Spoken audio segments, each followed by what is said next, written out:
Hello, my name is Kismet. I am the leader and founder of one of the longest running gaming guilds, Kismet Ring of Destiny. I've been together for 14 years, had over 800 members over that time. Currently we're playing this game, Star Wars The Old Republic. Check out my cool looking bounty hunter right there.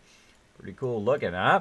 But first we're going to jump on my primary character, which I do right here, Kismet, my sage. Look at him looking awesome. The reason why I love this outfit is it came out, when the game came out, this was in there. It's basically like a social thing you can do. You build up your social points, you can go to certain areas, you can find unique outfits. And check it out. Kismet Star right on the back. That is like weirdest coincidence ever. So the second I saw that Kismet Star, I said, that's what he's going to wear. That's it. That's his outfit. I thought that was the coolest thing ever. Now, it was a total accident. Of course, they didn't put it in the game for me, but that's why he wears that particular outfit. So let's go ahead and jump in there. That's one of the symbols of the guild, the Kismet Star, the highest award that you can get in the guild. You got to be in the guild for at least 4 or 5 years. You have to help members above and beyond, day in and day out, again and again and again, stay loyal to the team, and of course be respectful to the team and also to the community. So, not easy to get. Most people get it without even trying because they just do their normal stuff. If you try to get the Kismet Star, you will be frustrated. Because it don't come easy. But then it shouldn't, right? It shouldn't come easy. It should come in time as you put in effort and time toward the team. All right, let's go ahead and do this. Got a guild invite. Pale Rider. All right. Hopefully, do we get him in? Let's see. There he is. JDR. What's up, JDR? Let's set him to alt members. Boom. Or is that his main? Yeah, well, it says main, so we'll put him as an honored member, hopefully. That's his main. Alright, now speaking of that, let me very quickly pop in here and do my guild leader thing. My guild leader thing, I gotta check out my own characters, because I keep forgetting to get in there. And you can sort by legacy now in this game, which is pretty awesome. Makes it super, super cool. I was going to remember to do this today. I'm going to look very quickly. All right, cool. I have got all mine set up. All right, awesome. Awesome, because sometimes I get on my alts, I can't do stuff like invite people and, and manage the guild and, you know, small things like that.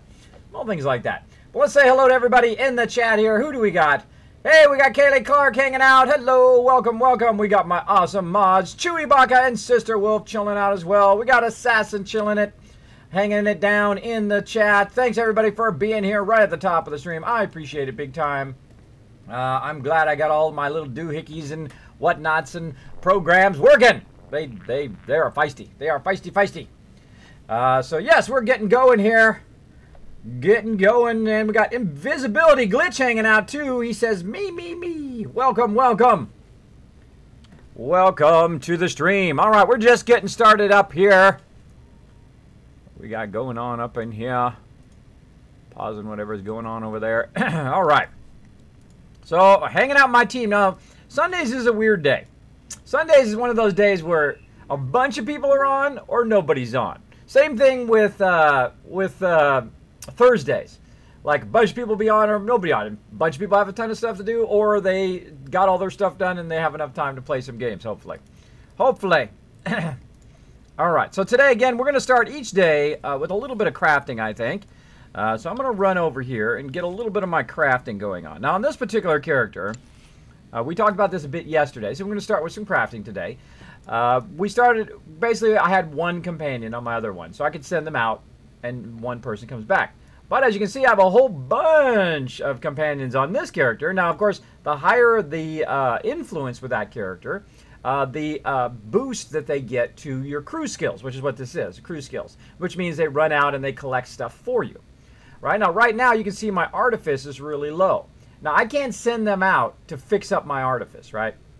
I can send them to the workbench for them to build stuff for artifice, which is what I want them to do. But I can't send them out somewhere on a quest to do that. I can't go pick up stuff to further my artifice. Basically, I have to get the materials through archaeology and through bioanalysis to boost my artifice. Now, actually, I'm supposed to have another skill other than for artifice. I'm supposed to not have bioanalysis. I'm supposed to have archaeology and treasure hunting. But my other characters have that, so I just use it in conjunction. you'll find that my setup is kind of odd. I like to have them have certain things when I'm running around collecting stuff. All right, so because this is my main character, so obviously I'll be collecting more on this character because I'll be running on this character more often. So I prefer to have collector skills as opposed to mission skills. So there you go, a little Kismet tip there for you if you have so many characters that have a lot of overlap. So there we go. So we got to build up my artifice. So I'm going to go ahead and take Lana here and get her started. Once it opens here. Oh, excuse me. Still got this cough. It's hanging on. I can't get rid of it. All right, so here we are in Artifice. Now, you see some stuff here in Archive. These are the old patterns that you can no longer get. All right, those are in Archive from the original start of the game. Now, what we're going to do is we can go in and say, okay, what do we want to create? What do we have? We can create 30 diamond bonded artifice bonded attachments that do something. I don't know. I have no idea. I have no idea what they do, but we will just kind of look through here and see what we can do. Now, another thing we can do is dye modules, but notice how they're gray. Anything that's gray is not going to give you any points toward your overall artifice. Lightsaber hilt, nope, all gray. Lightsabers, gray. Relics, gray. Stronghold, conquest. Ooh, I can make some cool stuff from there. Synthetic prefab, which allows, see, the prefab includes a package of synthetic materials that have been properly prepared by specialists, crafted by artificers, biochems, and Sith weavers. Prefabs can be transformed into a wide variety of decorations at the fabricator drawer, combined into a universal prefab. Meaning you can go and take these, you can make these things, then go to the guild ship, which is where I am right now. I'm hanging out here in our Republic guild ship. And then you can talk to these fabricator droids right over here. And then you can buy cool stuff. Like you can buy this kind of cool kind of bench. A little basic lounge going on there. That's kind of cool. Yeah, I think to chill out. A little lounge. Or you can buy all this various stuff with this, which I think is super cool. Super cool. A little, right there, a little Jabba lounger. And you can buy chairs, like so. You can buy cabinets. You can really go wild in the decorating in here. Now, each of these ones have different ones that you can fabricate. But not working on the guild ship right now. You can see it's pretty built out right now, unless we expand into another area, which we're working on our Empire one. So let's keep going on that. Now, let's see what the key for that is. B. I haven't used this in a while, so I'm really trying to get back into it. Trying to get into it and get it going. Kiz, you can call me Kyle if you want. All right, sounds good, Kyle. Thanks for hanging out, buddy. Thanks for hanging out. I will try to remember that. I'm actually going to take that and put that in my thing. I have a list of people's names that I have butchered horribly, and I put them up here in the stream so I can try to remember them better. Boom. Right there. There we go. All right, so wieldable, also gray. Now, I could just go and do the ones we were going to do, the bonding agents there, because the bonding agents are always good because you're going to use them to make stuff with anyway. But I need more patterns. How do I get more patterns for my artifice? Well, it's pretty easy. Pretty easy. What we do is we jump back to the fleet, and there's vendors that sell them. So I'm going to pop back over there, and then we're going to run over to the vendors. And we're going to get those going on. Boom, boom, boom. I hope you're all having a great evening tonight. It's a beautiful Sunday. Man, I was watching my kids today. It was pretty rough. I had to get up. I had to stay up after the stream and get my kids going. And then I had about an hour or so of sleep. And then my kids went off and did all their stuff. And my wife got home, and then I crashed out. And, man, I've been dead to the world. Been dead to the world. Then I woke up and here I am again. Rinse and repeat. Gotta keep that life balance as best you can. Do as much as you can in a day. Alright, we're gonna go ahead and go over here to our crafters. Now our crafters look like little diamonds. And I'm gonna go over here and look for the artifice one. Somewhere. Over here. Synth weaving, armor tech, biochem, artifice. Alright. And we'll go ahead and talk to this person now. Since I already have Artifice, it didn't say, hey, do you want to learn this skill? Because I already have it. but it shows me all the patterns that I can learn in there. Now, I'm a bit of a pattern collector. I'm sure as most people are. So I just buy them all. I'm going to burn a whole bunch of cash here to buy all of these various things. Now, I'm probably never going to use all of these, but hey, you know, I'll have them. All right, different dye modules, lightsaber hilts, various lightsabers I can make as well. And a whole bunch of relics. Wieldable items here. We've got different shields there. We've got an offhand focus.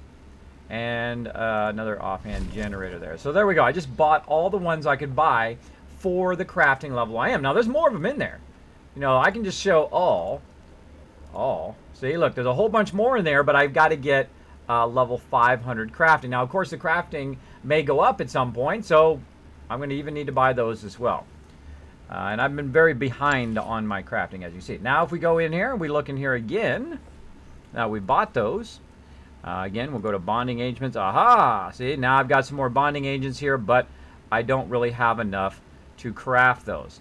So I've got 137 of these, but I don't have enough quartz. I've only got 2 of, and I need 6. So the ones, how much you need is on the left, how much you have is on the right.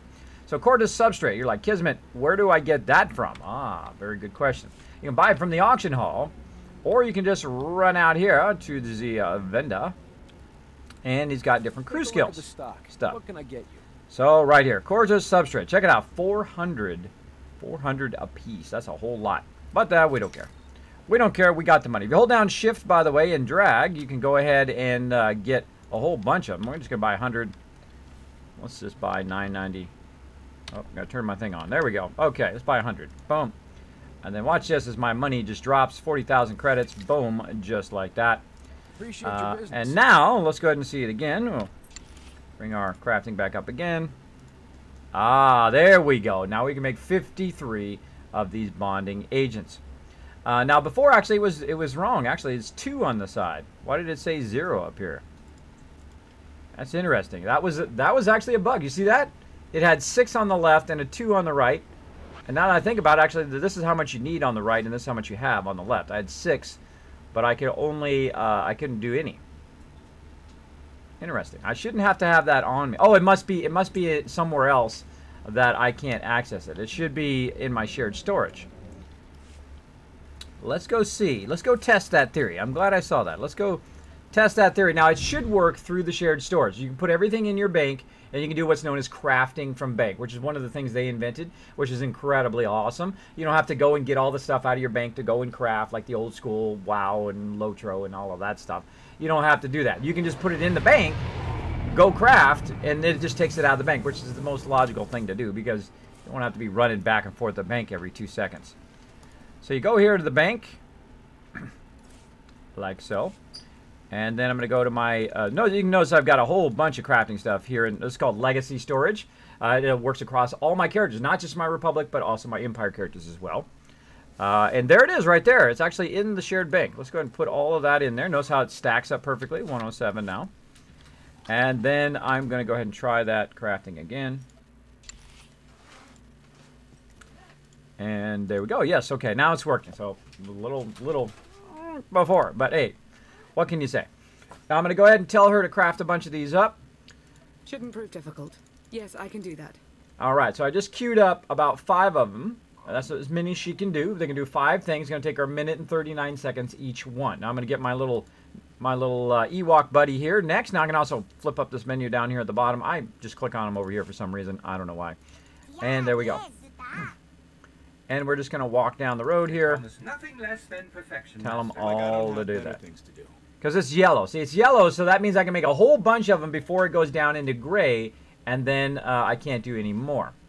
All right, again, I'm just going to work my way down based on how built up they are. On my way. And there we go. Just keep going until we get as many as we can. There we go. Maximum number has been deployed. So 1, 2, 3, 4, 5, 6. 6 people have are off crafting. So that's if you think efficiency wise, you have 6 people doing the same thing. That cuts it down to about 30 seconds each, if you think about it in terms of in terms of cash. Fix it and fix it after.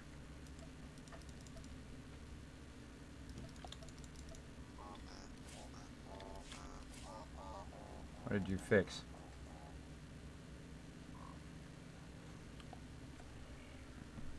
Oh, Samson came in and fixed it. That's his alt. Well, hey, he named it. That was his member note. Samson's probably watching on the stream. Okay, so that's what we want to do. Now, I don't have to do nothing. Boom, they're crafting. I don't even need to be in the game right now. I could leave the game, and when I come back, all of this stuff will be done. That is the magic of the crafting here in Star Wars: The Old Republic. So I just start that going. Boom. I can go off and do adventures. I can do PvP. I could go run raids. I could do all that stuff while that's off working. Or I can go completely offline, and it will continue to run.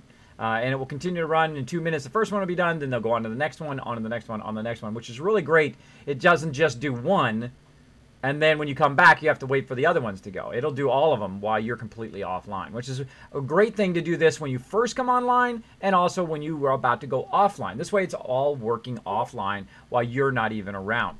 That is a very efficient thing to do. Now, I can actually even switch characters. That's right. I can switch out of this character and switch over to another character and get that character going, which is what I'm going to do right now. So let's go ahead and let's see what else we want to work on. Now, actually, I have a spreadsheet of all of my characters. Let me go ahead and get my characters up here. Gotta remember which one it's in. Now, again, if you have a question or comment for me, my name is Kismet. Make sure to put Kiz or Kismet, it's right down here, in the chat, and I'll highlight, and I know you're talking directly to me. Boom, boom. Let's see. Kismet, have you ever played Skyrim? I have not played Skyrim. I know. It'd be like, whoa, what? What? One of the greatest games of all time, apparently. But I did buy Skyrim and all of its expansions during that Doom event. And I plan to play it for the first time live on stream when the new version of it comes out. So you'll see me play live, noobing it up, running around going, I don't know what I'm doing. I've never been in the game before. See, I've been busy playing MMOs with my team, obviously.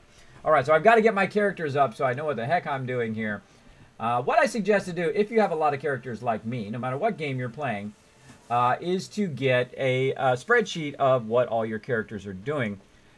Because it gets very confusing after a while. Like, I have a whole bunch of various things going on with my characters. So this character does Artifice, and then my next character, which I work on, is Kiz, which is my other character right here. Boom.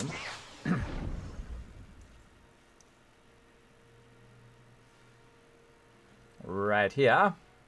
And this per character does Cybertech. Now, again, this is why you have this spreadsheet. He does Cybertech, and he also does Scavenging, which is what is great for Cybertech. Underworld Trading, and right now his Cybertech is 400. So I need to boost all of those things up on him. So the first thing I'm going to do is whatever I was doing previously, I'm going to get out of there and go right to the guild ship. Now, the reason why I want to go to the guild ship is because I have all three banks there. I can go to my personal bank. I go to my legacy bank, which I call the shared storage because it's shared between all your characters, which is what they called it in Lord of the Rings Online, which is a great name for it.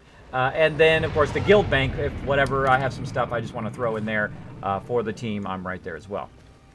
All right, again, now I'm on a totally different character, and here's all of their characters. Now, I haven't really built up this character very much, though I'm going to be working on that a lot in the future here. So I'm 400 of 550. So same thing. I'm going to go in and I'm going to give my people something to do.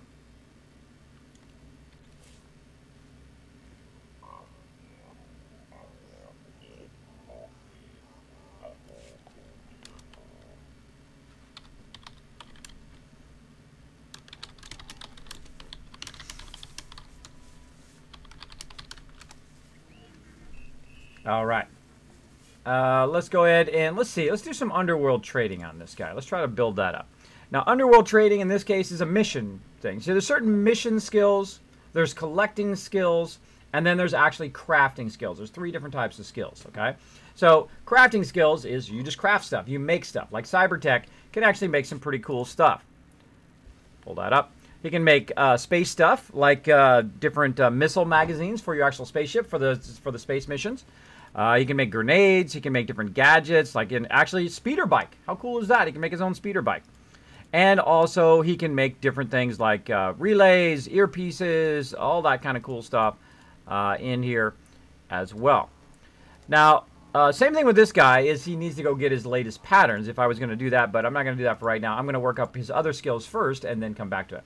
So again, now this is a collecting skill. They can run out and do a mission to collect it, or I can go around the world and collect it that way. Or both. I can have them going out a mission. I can go and collect it at the same time. But today we're going to go ahead and just do underworld trading, which is missions only. And basically they're just going to run out and do the missions they can find. Oh, grade 9. Why is it not showing up? There we go. Okay. The highest I can do is grade 8. So it was in grade 9. I can only do grade 8 because I'm not up in that 500 range yet. All right, so I got Doc here. I'm going to go ahead and send him off. It's going to cost me 2,325. I've got about 500,000 credits. Let's send him off. Off you go, Doc. And then we'll get Kira here. We'll send her off. And again, just right down the road. Right up. No more grade 8, so I got to go down to grade 7. Now notice they're green. When they're green, that means you're still going to get some XP from those. So you have to go down at different grades. They used to be called tiers, but I guess they changed it to grades now. I'm going to go to grade 7 again. And this one's yellow, so that's a good one to do, though it costs a bit more. That means you have a higher... That means that it's harder, and you have a higher chance to get better stuff. Or that you actually have a lower chance, but it means you get more XP. That's what I mean. I will comply. I will comply. Again, so this is so awesome because you can just send all the peeps out. Wondering how I might serve you better, Master. Now they're all out on a mission. Oh, no. Want to log out. There we go. Now they're off and running. I don't do nothing. Now Kismet's skills are going. This Kiz, who's my Jedi Sentinel, is going, and I just work my way down the road. Now, my next one in row that I usually work with or play the most is one of my favorite names I've ever done called Kiz-Tankerous. Kind of like Cantankerous. That's pretty awesome. Kismet, how are you, my friend? Says Denver Broncos. I am doing awesome. I am finally getting around, like I said I was going to do, to my crafting today. Not a lot of members on tonight, just a few members chilling out. So I'm going to do a bit of crafting to get started. I've been telling myself, going to work on my crafting, and today is the day. Oh, look at him. He's got a whole bunch of stuff. I have not been on this character in a while. All right, what kind of cool stuff? Oh, he's got himself a nice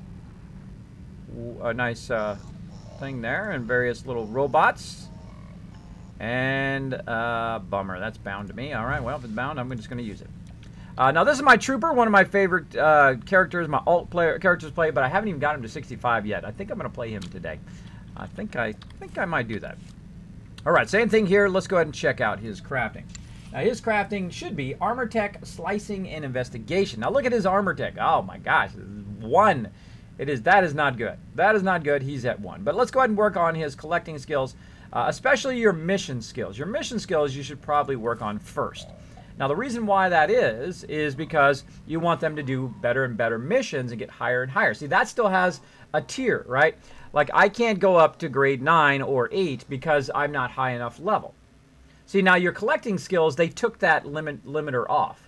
I could go at slicing level 1 and go and collect the highest stuff, which you didn't used to be able to do in the past. They took that limitation off. But when it comes to your mission skills, you still have that limitation. You still have to go out and build up your mission skills over and over again. So I'm going to go ahead and take my buddy right here. This is actually one of my favorite characters in the game. MX4 here. Let me pull him up. I got Eric Jordan up right now, but let me pull my buddy up here. Now the other thing here is your companions. This thing here allows you to choose different companions and pull them up. And it takes I'll take Eric Jordan. He's pretty funny. Nothing is too dangerous for Havoc Squad, sir. We will fight until the last Imperial lies dying at our feet. That's why I like him.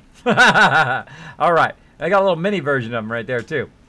Okay. So we've got different people we can send out. Now, when I send this guy out, though, he's going to be unavailable to me while I'm questing. Okay. So you got to make sure you leave yourself somebody to quest with, right?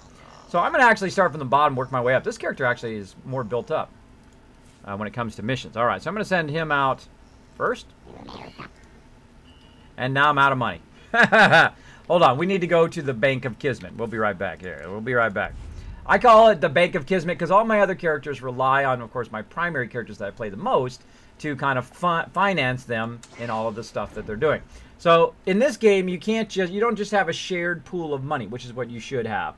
In a modern game today, you should not have to email money back and forth. It should go into just one central money bank, like Guild Wars 2 does. Guild Wars 2 actually does the more modern style of having a shared storage, a shared tokens between all your characters, shared money, all of that.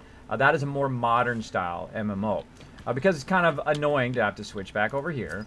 And then I have to make sure I don't screw up the name here when I send it, because I could be sending it to some just random stranger, which wouldn't be good. His Tankerus, and then I say money, and let's go send him, let's say 300k. Boom, just like that. And then of course I have to log back. Very WoW style. I have to go and fuddle back and forth. One of the things I really despised about WoW was the fact that your inventory is always full. It doesn't matter how many inventory slots you have. It is just constantly full all the time. The stacking didn't stack high enough, so you'd have like 53 stacks of the same thing, and then nothing else could fit in your storage. And here they actually increased the stacking, which is awesome. It used to be like 99, but now if you look at it, which is one of the best things they've done since I've been back, if you look at it, look at that. Now it can stack. I have 765 in one stack. Instead of having 8 stacks in here, I have 1 stack. It replaced this thing of 8 stacks, which is awesome because look, I actually got some of my inventory back.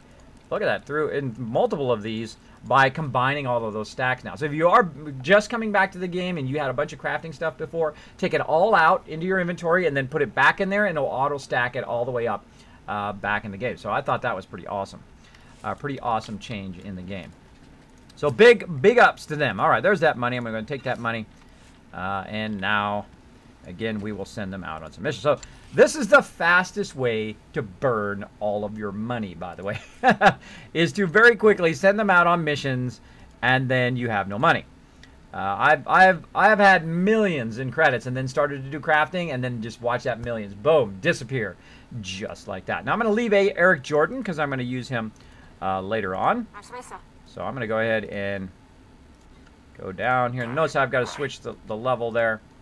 And I'm going to go down to 6 because that's what I have. Make sure it's green. Don't do these ones unless you're actually looking for those materials. I'm just looking to build up my investigation. All right, there we go. So I'm going to leave him not doing crafting skills. We'll go to the next one. So this is like the greatest, man. You can just queue up a bunch of stuff and then go to the next character, and keep all this stuff going in the background. All right, next one in line is my gunslinger, aka Kislinger. Let's go to that one. Hopefully he's got some cash on him. And we are going to do... Oh, Kislinger is my smuggler, who is also a healer. So he's going to... oh, no, Kislinger is my gunslinger. Yeah, the other one is my scoundrel. That's the name of him, scoundrel. Trying to remember his name. All right, so again, here we go. Now, we don't have to even go anywhere. Oh, he's got a trait he can use.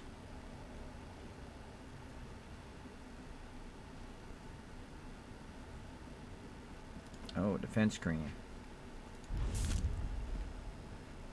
Boom. He's got a point he can use there. It's funny he doesn't have 2 points in there. Must have put one up here. I'm going to need to reset those and fix that later.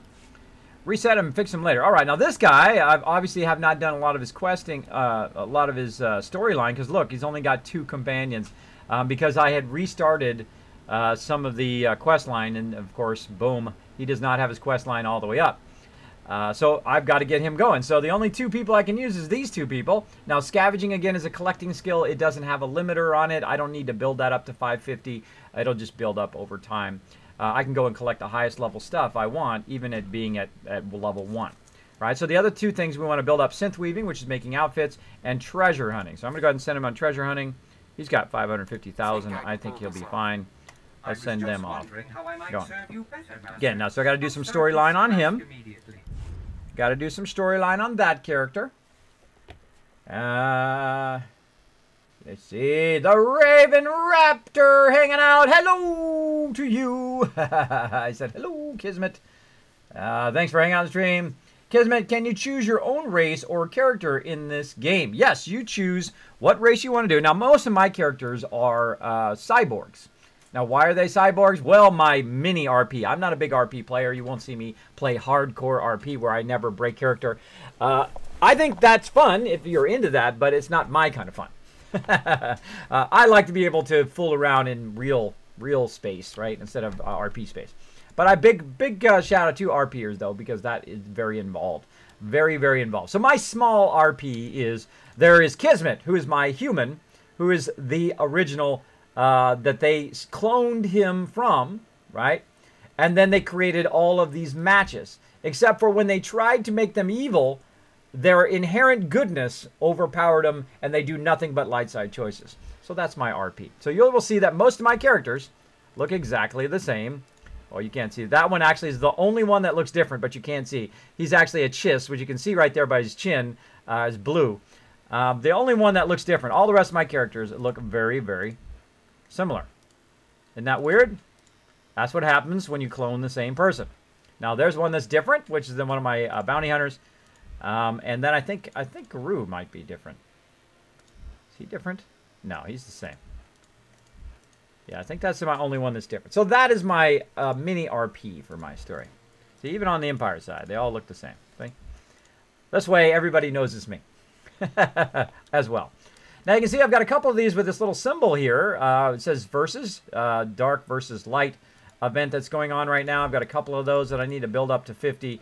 I seriously doubt I'm going to get them all the way to 50, but I'll keep working on it. I think my power tech is the next one I want to get to 50. So, all right, we got Kismet going, and what's the next one we need to do here? Let's see.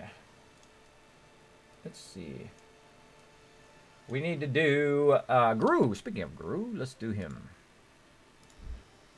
Now, I don't say it Guru. I say it Guru, like there's no first U. That's how I got that nickname very long time, Guru Kismet. Long time ago. That was incredibly bazillion years ago. So yes, you can choose different races. You can choose different classes. Now imagine this game though. Imagine if they had built this game not in the WoW style. If they had built this game where you start, you choose your race, and then you choose you know, what kind of skills you want to do, whether you want to be a gunslinger or whatever, or you don't choose any of those. You can go without those. But basically, it puts you in this starting planet where everybody starts, right? They all start in the same starting planet. And then you go along, and then either the Empire, the Republic, or the Hutt Cartel, I say, do you want to join us? And you're like, well, I want to be a smuggler, so I'm going to go ahead and go with the Hutt Cartel, right? So you go with the Hutt Cartel, you learn how to smuggle, you smuggle stuff back and forth, you become a smuggler, a scoundrel, right? Or you can go ahead and choose that you want to go with the Imperials. So you're like, yeah, I want to go with the Imperials. You go and you become a bounty hunter or whatever you want to do. You can also become a bounty hunter with the Hutt Cartel, and so on and so forth. So you can choose what faction. And then at some point, if you're halfway through the Imperial and you're like, you know what, these Imperials are a bunch of crazies, you know, right? They keep killing each other, right? You know, I'm going to die if I stay with these guys. I'm going to go ahead and just jump over to the Hutt Cartel, or I'm going to jump over to the Republic, right? And then you could switch your story at any time and do cross stories all the time. I think that would have been a more bold and better game than just doing the factions, which is what you are, because you're stuck on that faction. So I'm stuck Republic or I'm stuck Empire, either way. And as Empire, you know, of course, everybody expects you to do evil, bad choices, which I don't do. I don't screw everybody. I'm beholden to everybody. And just because I was born on the Empire side doesn't mean I need to be evil, right? And the same thing on the Republic side, by the way. Just because you're on the Republic side doesn't mean you need to be good, because there is an actual alignment meter. Now, you can be all good, like my character here. You can see he's all the way up when it comes to good. You can be all bad, even on the Republic. You can be a dark, evil Jedi on the Republic if you want to be. Or you can be what's known as a gray Jedi. You can walk the middle of the road, which is typically where scoundrels are, right? They're kind of in that middle area between good and evil, because, you know, they do some evil stuff on the side to do their smuggling, and then they, you know, might help a person or two down the road. So, you know, it depends on how you like to play. But basically, you can also get bonuses based on whether you're Empire, or whether you're evil, or whether you're good, right? So, or evil would be down here and good would be up here. Whether you're evil or good. So based on that alignment also is based on what you can get, all your different stuff you can buy, which is pretty cool. Pretty cool thing there. But I wish they had done more of that. And they still have a chance to do it. They could still revamp the game, make it more of a an adventure like that. A kind of, you choose, right? You're not forced into one side or the other, and you're not stuck on that one side or the other. I think that would have been a much more compelling story, though their storyline is amazing in this game. All right, so this character is biochem, bioanalysis, and diplomacy. So bioanalysis, a collection skill, diplomacy, a mission skill. So we're going to take all these people here. Now again, notice that diplomacy is either light side or dark side. I never go dark side. I'm not even on mission skills. Never. Light side, because that's the way I roll. I like to be a force for good in the world. That's what I like to do. Boom. And let's see. So we got to go down. We can't do grade 7. Got to go all the way down to grade 5. Do we still got one that's green? No, that's yellow. See, these are all gray. So there's no real reason for me to do those. I have to wait for these. Yep, I got to wait for those to respawn. So I can only do 4 people there, which is a huge bummer. It's not giving me enough quests for all of my people that I want to do. Oh, wait. No, that's gray. That's gray as well. That's a bummer. All right, well, that's all I can do there. So I'm going to go ahead and do some other crafting. Let's go ahead and do biochem. Let's see what this guy's got for biochem. Because it doesn't have to all be the same thing, by the way.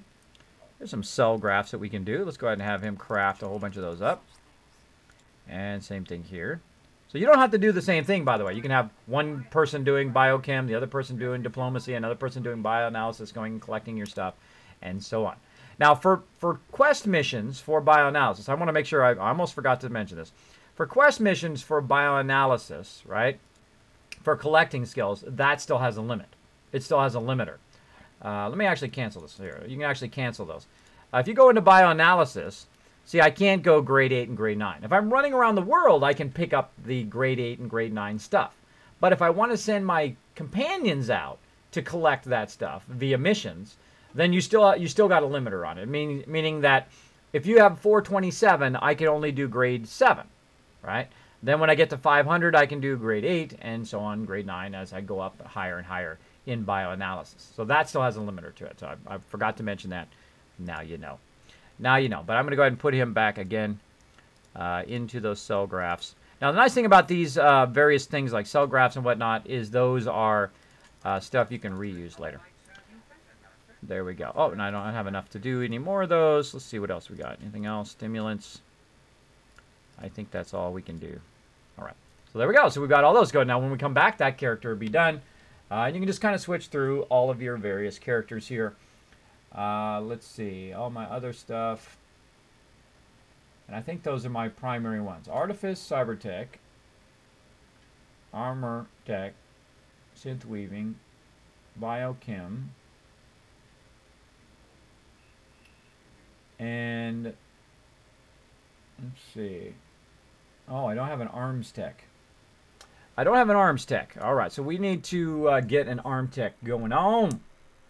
Got to get that Arms Tech going on up in here.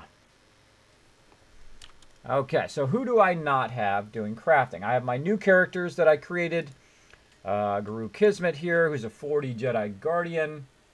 I've got my Kisguard, which is another new character that I created. You can tell the new characters because they have that dark and light thing. I deleted some of my characters and restarted them. Otherwise, you don't get credit for the dark and light, which I think is sucky. Which is sucky, but there you go. And then I have Kiz Stealth, which I don't even think I've built him up yet. No, he's still level 1. Look at him. Newbie. Newbie alert. Newbie. Oh, to choose. Guardian or Vanguard? I'm going to say Guardian. Let's go Guardian. All right. So let's work on my Guardian here. And I'm going to slide him up in his ranking of all my characters. There we go. So we need to get him to be an Arms Tech. Now, I like to have, obviously, one of each of the crafting so that I can build him up. Now, all my other characters, by the way, once I have all of the crafting, one of each crafting done, and one of each mission skill, one of each collecting, on my primary characters, which are my Republic characters, then every one of my other characters will have nothing but collecting skills. because there's no reason to have multiple. I guess if you want to sell it in the auction hall, there would be a reason to, but there's no reason for me to have multiple of the same crafting skill because it costs money to buy those patterns and build it up in time and effort and all of that. So today, I'm going to go ahead and convert this. Oh, no, I didn't want to go to the guild ship. Darn it. Wanted to go to the fleet. Wanted to go to the fleet because he's got to train up on those mission skills. Here we go. Oh, look at Chewie going with that big old amount of Kiz caps. Look at you go. 17K. 17K. And we got Assassin hanging out. We got Samson chilling out here in the guild ship. Let's go over to the fleet. It'd be nice to have the vendors up in here. See, I'd like to have everything in your guild ship, so this way everybody hangs out in the guild ship the most. That would be awesome. That would be awesome. But of course, then it draws away from the community of the fleet. But I think it'll be fine. Not everybody has a guild ship, and not everybody has 2 guild ships like us. We have both the Empire and the Republic guild ship, which is super useful, by the way.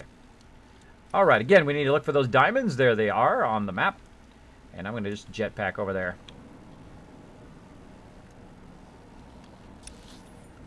And get that going. I'm kind of neglecting my team right now. I want to get this going. I'm going to do this probably for about a half hour to hour at each stream so I can get all the stuff going again. I might do a bit of storyline as well, unless there's a whole bunch of members on that want to do something. Right now I'm going to neglect them for a little bit. I do apologize if you are watching the stream, which I'm sure some of them are, but I've been getting behind. All right, so I must unlearn one of my skills if I'm going to do it. So right now I've only got collecting skills. So right now I'm going to literally just get rid of all of these. Like boom, boom. Just hit the little X there to remove your crew skill. Now you're removed. All right, arms tech. Do I want to learn this? Yes. All right, now he's going to make weapons, though he's a Jedi, which is not going to help him at all, but I can make weapons for my other characters and give them to him. Give them to them. Okay, so now what goes along with arms tech? Okay, now we've already learned it here in our codex, which is kind of our knowledge center. Go under crew skills, go to arms tech. Okay, what goes great with arms tech? Scavenging, which I already had, and then investigation. So I'm going to go ahead and get scavenging and investigation on this character. So these over here are primary crafting skills, as you can see. Arms tech, cyber tech, over there. I'm going to run over here. Livestock! Thanks so much for dropping the Dragon Hammer, crushing the follow button, becoming part of the Kismet team. Let's show Livestock lots of love in the chat, everybody. All right, so again, now this is how my brain works. In the time in which it took us to go from there, for me to say thanks for the follow, and get over here, I've already forgotten what it is. That's why it's great to have the codex so you can go back and reference it again. Scavenging and investigation. The one I was trying to remember was investigation. Right here. Okay. So we're going to get investigation. Oh, this guy hasn't even... Oh, he hasn't even clicked on all these guys. Oh, let's go around and get that free XP. I like me some free XP. Make sure I've clicked on all of these. But yeah, he didn't learn... He didn't click on investigation there. And archaeology... and analysis. All right. So yeah, it's got some free XP there. Sweet. And let's see. We got investigation and then, of course, scavenging, which is around here somewhere. Right there. Chris Christ. Thank you so much for dropping the Dragon Hammer. Crushing the follow button. Becoming part of the Kismet team. Welcome, welcome. Thanks for hanging out. Appreciate it. Let's show Chris some love in the chat, everybody. All right. So we've got investigation. We got scavenging. Boom. We're good to go. Now, this character, of course, level 40, I've been neglecting his crafting, as I've been neglecting all of my crafting. But there we go. Now, again, this character has not done much storyline, so he doesn't have that many companions. So we really need to get out there and do a lot of storyline on our alt characters as well, so that we can get more companions, get more of the story done, and they can do more crafting than what they can do. But right now, I'm just going to go ahead and send my guy out on investigation. He's got about 326,000 credits at only level 40, which is nice because he's been running a whole bunch of stuff. So off he goes. Boom. So we're going to send him off and move on to the next one. All right. Do we have anybody else that we need to do? I think everybody else is good to go.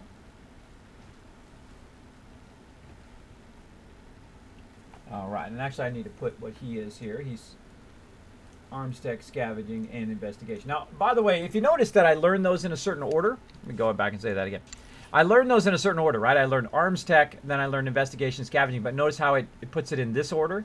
That's because this is crafting, then collecting, and then mission skills. That's how it typically organizes them automatically, no matter which way you learn them. If I learned investigation first, it would still be at the bottom because of mission skill, collecting skill, and crafting skill. All right, now while we're here, since we're in arms tech, you know, and we've got some cash money on this guy, go ahead and use our little scooter, my little friendship scooter. Go over here. Now, if you do have a question or comment for me, my name is Kismet. You can put Kiz or Kismet in the chat. I'll be happy to respond to you. It'll highlight in red. And even attach yourself to the top of my chat so I don't miss your comment or question. I think that's one of my funnest things to do here on the stream. Hey, sexy Chewbacca. What's up? What's up? Funny name. Funny name.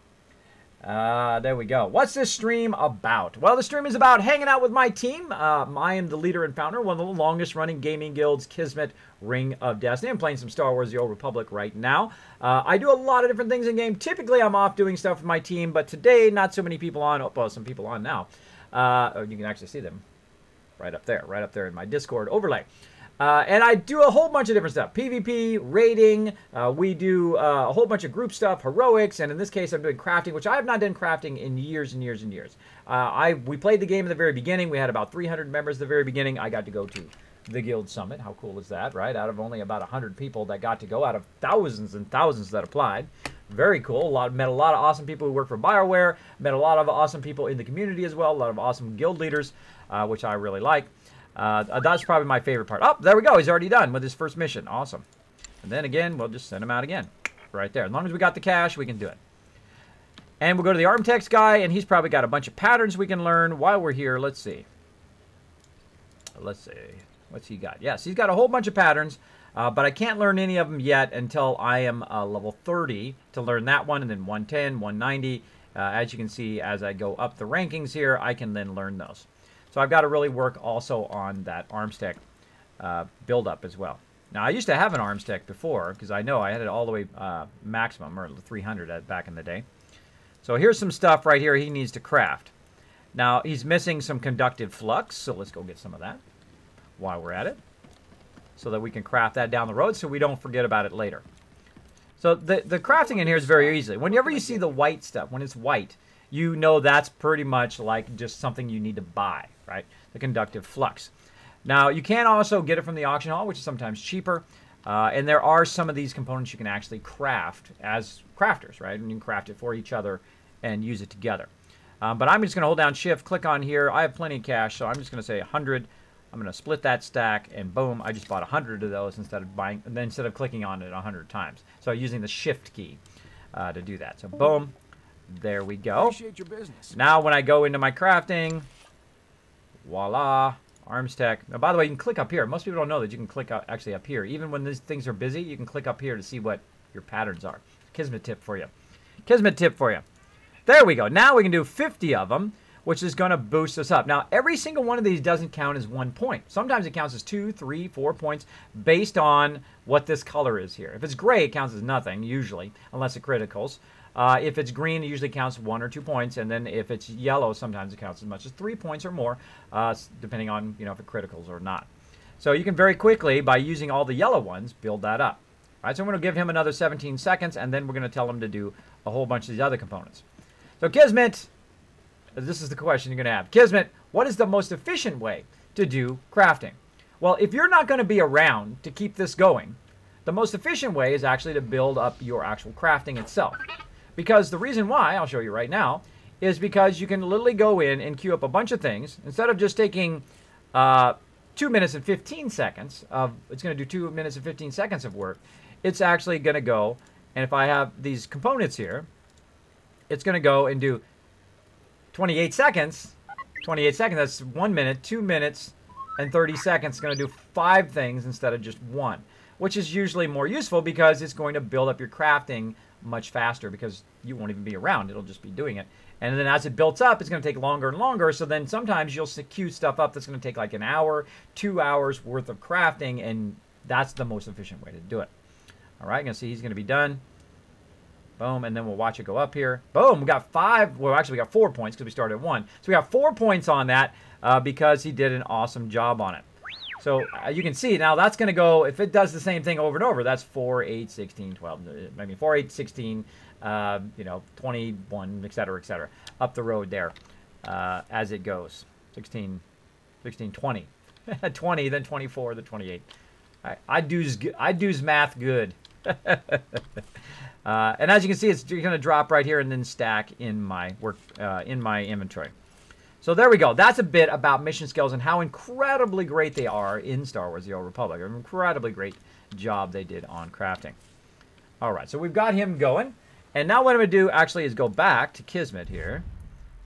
And then you can just go through this cycle. If you want to really build up your crafting quickly, if you have lots of cash, I suggest to do a whole bunch of heroics is the best way to get that cash and the XP. Get your people built up. There we go. Just checking in. Been away a while. I see. But thanks for checking in. Thanks for hanging out on the stream. Always great to see you. Appreciate you coming by. Super friendly place to come in. Just chill out. Have a good time. Always fun to chill out in the Kismet stream. A lot of awesome people hanging out in the chat, by the way. Feel free to say hello if you have any questions for me. Again, my name is Kismet. You can just say Kiz or Kismet in there, like, hello, Kismet, how you doing? It'll highlight in red and boom, right to the top of the chat. It'll go so I don't miss your question. Now, if I do miss it for any reason, hey, Dark Angel, what's up? If I miss it for any reason, just throw it in there again, whatever your question or comment was. I don't consider that spam. Just make sure to put my name in there. Makes it a little bit easier for me to catch your question. Though I do watch my chat very, very closely, as you can see. Boom. Yes, we all about fun up in here. We all about fun. Having a good time. Now, this is probably this is the first time in a long time that I've done the crafting. And I said today, that's it. I'm going to do some crafting today. Even though I think I took it off. I think I took it off the title. But that's okay. I'll put it on the title when I put it up on the YouTube channel. But yes, doing some crafting today. Doing some crafting. I thought, that's it. I'm going to get going on my crafting. Now, we set all that stuff up. But look, it's all done. Because you know what? We were off doing something else. Working on everybody else's crafting. And while we were off doing something else, boom, check it out. Bioanalysis now 550. Archaeology 550. And now up to 417. Artifice. So again, let's queue them up. Let's get them going. We can do bonded attachments, which is green. And let's see what else we got here. Just going to go ahead and click all of these. Boom. All right. Now, you can adjust here by alphabetical, by rating and level. I like to have difficulty at the top for obvious reasons, so I know which ones I can have them do. Now, again, I'm looking at them and saying, okay, these are all gray. Let's look at relics. These are all gray, and a couple of them are yellow. You know what that tells me? That tells me I need more patterns. So back to the fleet we go. Whoosh. Back to the fleet we go. Like this. Now, one of the first things you should do, I suggest, if you're playing Star Wars: The Old Republic, is to work on your Legacy Fleet Pass. Now, your Legacy Fleet Pass, what it does, it reduces the time in which it takes that you can continuously use that Legacy Pass, right? Run a bunch of heroics, get a bunch of cash, invest it in that Legacy Pass, because eventually you can get it where it doesn't have any cooldown, so you can jump back to the fleet anytime you want. And you can also work on your other thing here, which is your quick travel. Let me show you where that's at. Right in here, under Other. Right up here is your Legacy Fleet Pass. So this one reduces it by 30 minutes, 30 minutes, and 30 minutes. So it's an hour. Normally it takes an hour and 30 minutes for it to cool down. But if you do all of those, boom, it doesn't take any time. Same thing with your Legacy Travel here, right? So your quick travel, you can go ahead and boom, boom, boom, reduce that down to where that doesn't have any cooldown either. So you can literally just teleport. I can just quick travel, boom, to the other places anytime I want, which is so awesome. That is an incredibly great addition. I think the Legacy system is one of their more brilliant ideas. I wish they had put it in at the very beginning of the game. That would have been better, but very, very brilliant. A great way to address that, you know, the slow transport and the fact that you have this long cooldown, way of earning your right to have a faster moving around time, which I think is perfectly okay. I don't believe you should be able just to go everywhere at the very beginning of the game. I believe you should do some exploring, unlock those things. I love achievements. I love unlocking things. I think those are one of my favorite things to do in any game. I will do those endlessly. I don't care if they're like kill 53 Womp Rats. I will go kill 53 Romp Rats because I find that stuff fun. Some people hate achievements. They think it's the dumbest thing ever. More power to you. You can like and dislike what you want in your life. For me, I love unlocking stuff. I love unlocking stuff on my guild ship. I love unlocking stuff over here. All that kind of cool stuff. All right. And I've already unlocked all this stuff. See, I can improve mounting, which is something I want to do eventually. I can activate the mount at any time. I don't have to stop to get in the mount. I can be running, and then boom, in my mount I go. Like jetpack. Woo, fly out of there. Fly out of that. And then, of course, other tactical markers actually, I think I'm going to unlock that now. Let's do that right now. I got plenty of cash. Well, let's do that. All right. Now I've got different tactical markers, and I'll show you what I mean by that. So I can go in. I got to go in, get in a group. Let me get somebody in here. What's Assassin doing? He's just hanging out on Alderaan. Now, you shouldn't really do this. As a guild leader, I can do it, but you shouldn't randomly invite people. I'm a randomly invite Assassin, which hopefully doesn't cause him to die. And then that's going to allow me to go in and set a target marker. Now, see, I've got different target markers I can set. I'm going to set it on myself. And I should have other markers. Oh, wait. Actually, I think they gave all the markers. How do I set my new markers?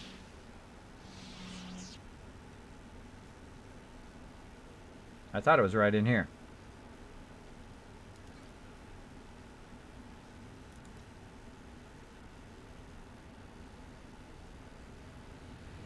Flame? Huh. I thought it was in there. Well, there we go. Now I'm learning something new. Tactical marker. Tank, heal, damage. These abilities are only usable in operations and flashpoint. Oh, I got to be in the operation or flashpoint, I think, at the time. I don't know. That's a good question. Marker. Tank, heal, damage. Available to all characters when unlocked. That's a great question. Guess I'll have to run a flashpoint at some point.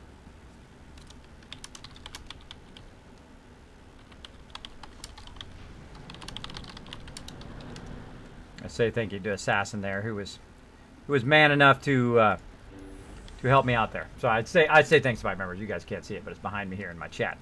Behind me here in my chat. Who else is hanging out? Hey, peace out, everyone. Chilling.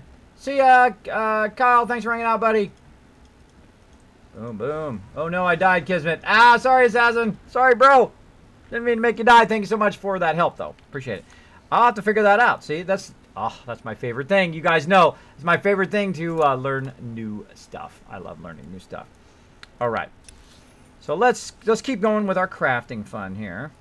I probably should say hello to my team now. Let me. Oh no, they jumped out. I'll say hello. Hello, everybody. I'm not neglecting you. I'm talking about crafting on the stream today. How you doing? I'm neglecting. Good. How you doing? Oh, doing good. Doing good. I think I'm working on my crafting today. Getting my crafting on. I have not worked on crafting in 4 years or so. Trying to get my crafting going, so I'm going to be doing that probably for a bit tonight. And then probably chill out and do something later, probably about an hour or so.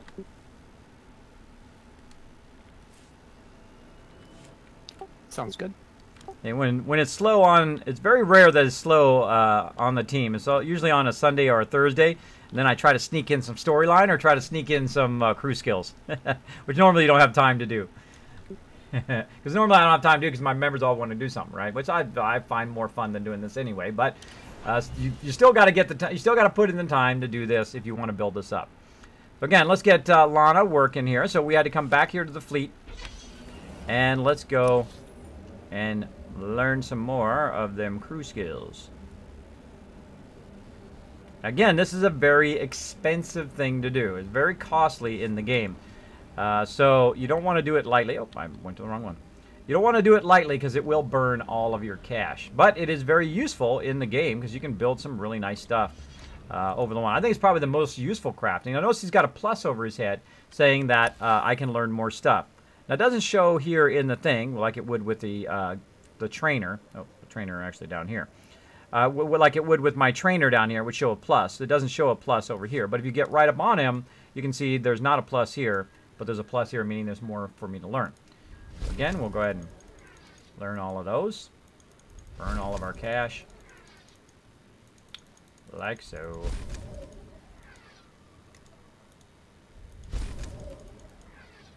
Alright, there we go. Burn that up. And now, when we go back into crew skills, I think it was B, yep. Get Lana out here and open these up. If you go from the bottom up, it's much easier, by the way, as you can see. Okay, archive didn't come up. So we need bonded attachments. We don't have any corundum powder, which we'll need to buy. Color crystals, currently not going to give me any boosts, so I'm going to get rid of that. Dye modules, no. Lightsaber hilts, yes, that will give me. That's green, but I prefer to do the bonded stuff because that's going to help me along.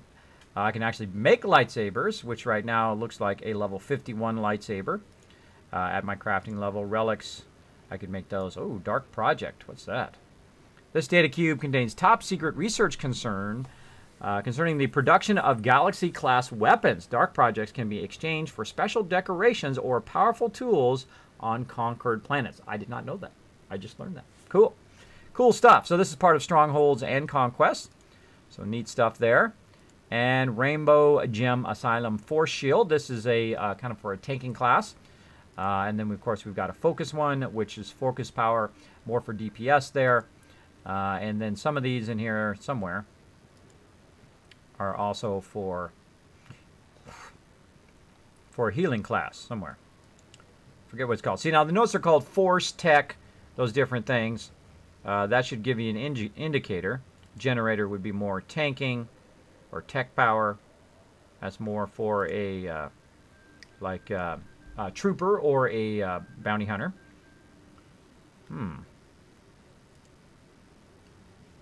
Which one is for, let's see, healer? Tech would be tech power. Onslaught would be for DPS. Force shield. No. Because if you notice, they go in patterns. Force, tech, force generator, shield, tech, focus, generator, force, tech, force generator, force, tech, force generator, force, tech. You can see there's a pattern there. I guess I'd have to use the focus, this one. I would prefer if it had alacrity on it. But it does not. No moss or a critical rating would be nice. But it does not. It is accuracy. Accuracy is an okay skill point or an okay skill or whatever they call it. What do they call it in this game? I forget what they call these things over here. Call them something. Basically, all your basic points and whatnot, like mastery, endurance, whatnot. These things are okay. Accuracy, I would say, is one of the least important ones. For me, anyway. I'm a healer. So, really what I want is power. I want some really good alacrity on my stuff here so that I cast faster. And I want a very high critical rating so I get... Do I want to heal more at a lower critical rating, or do I want to have more criticals where I get a boost of healing, bigger heals each time? And that's a good balance you have to find between those two things, right? Between healing more or healing bigger each time. That's the big balance. Now, I kind of balance it more in the middle instead of just being all big heals or all super fast heals. I try to be more in the middle range. I don't heal the most, but I heal at a good, good range where it's kind of in between. So I heal quickly and I heal with good amount of heals. Some people will heal more than me. Some people will heal less than me, but then they'll be able to cast faster than me. It's really a fine balance you need to find between that. All right, I think I'm going to go with the bonded agements. So we need to get some corundum powder. So again, I spent right now almost $1 million, or if not already over $1 million, just in crafting. I spent $1 million just like that. Boom, 1 million credits. So that's how quickly you can burn your cash. Corundum powder. So again, we'll do this. We'll tell it that we want 100. If it's going to let us. Number lock on would be helpful. There we go. Split stack. There goes another 60,000 credits. Boom. Just like that. Appreciate your business. And go back again to my bro. Make sure I've got everything I can. Yep. Okay. And crafting skills. Bonded attachments. Now I can make 16. Now why can I only make 16? That's because I've only got 32 crystals and primordial artifact fragments. Now that might be as many as I need. So I'm going to go ahead. Now I'm going to show you another little trick too. If you want to build up your crafting and then get the patterns for it, what you do is you spread the crafting against a whole bunch of people at once. Instead of having one person do 5, you have 5 people do 1. Because, of course, it's only going to take 2 minutes. If you have one person do 5, it's going to take, 2, 4, 6, 8, 10, 12 minutes, right? 12 or let's say 15 minutes. So it's going to take 15 minutes to do it, or it's going to take 2 minutes if you have 5 people working on it at once, right? So here we go. We're going to go ahead and do the first one. Very well. Have her do it. Next one. Next one. Your peace of mind is Next one. my highest priority. On my way. Rest Now in assured, this case, I'm actually going to do this will 6 be people. done with perfection.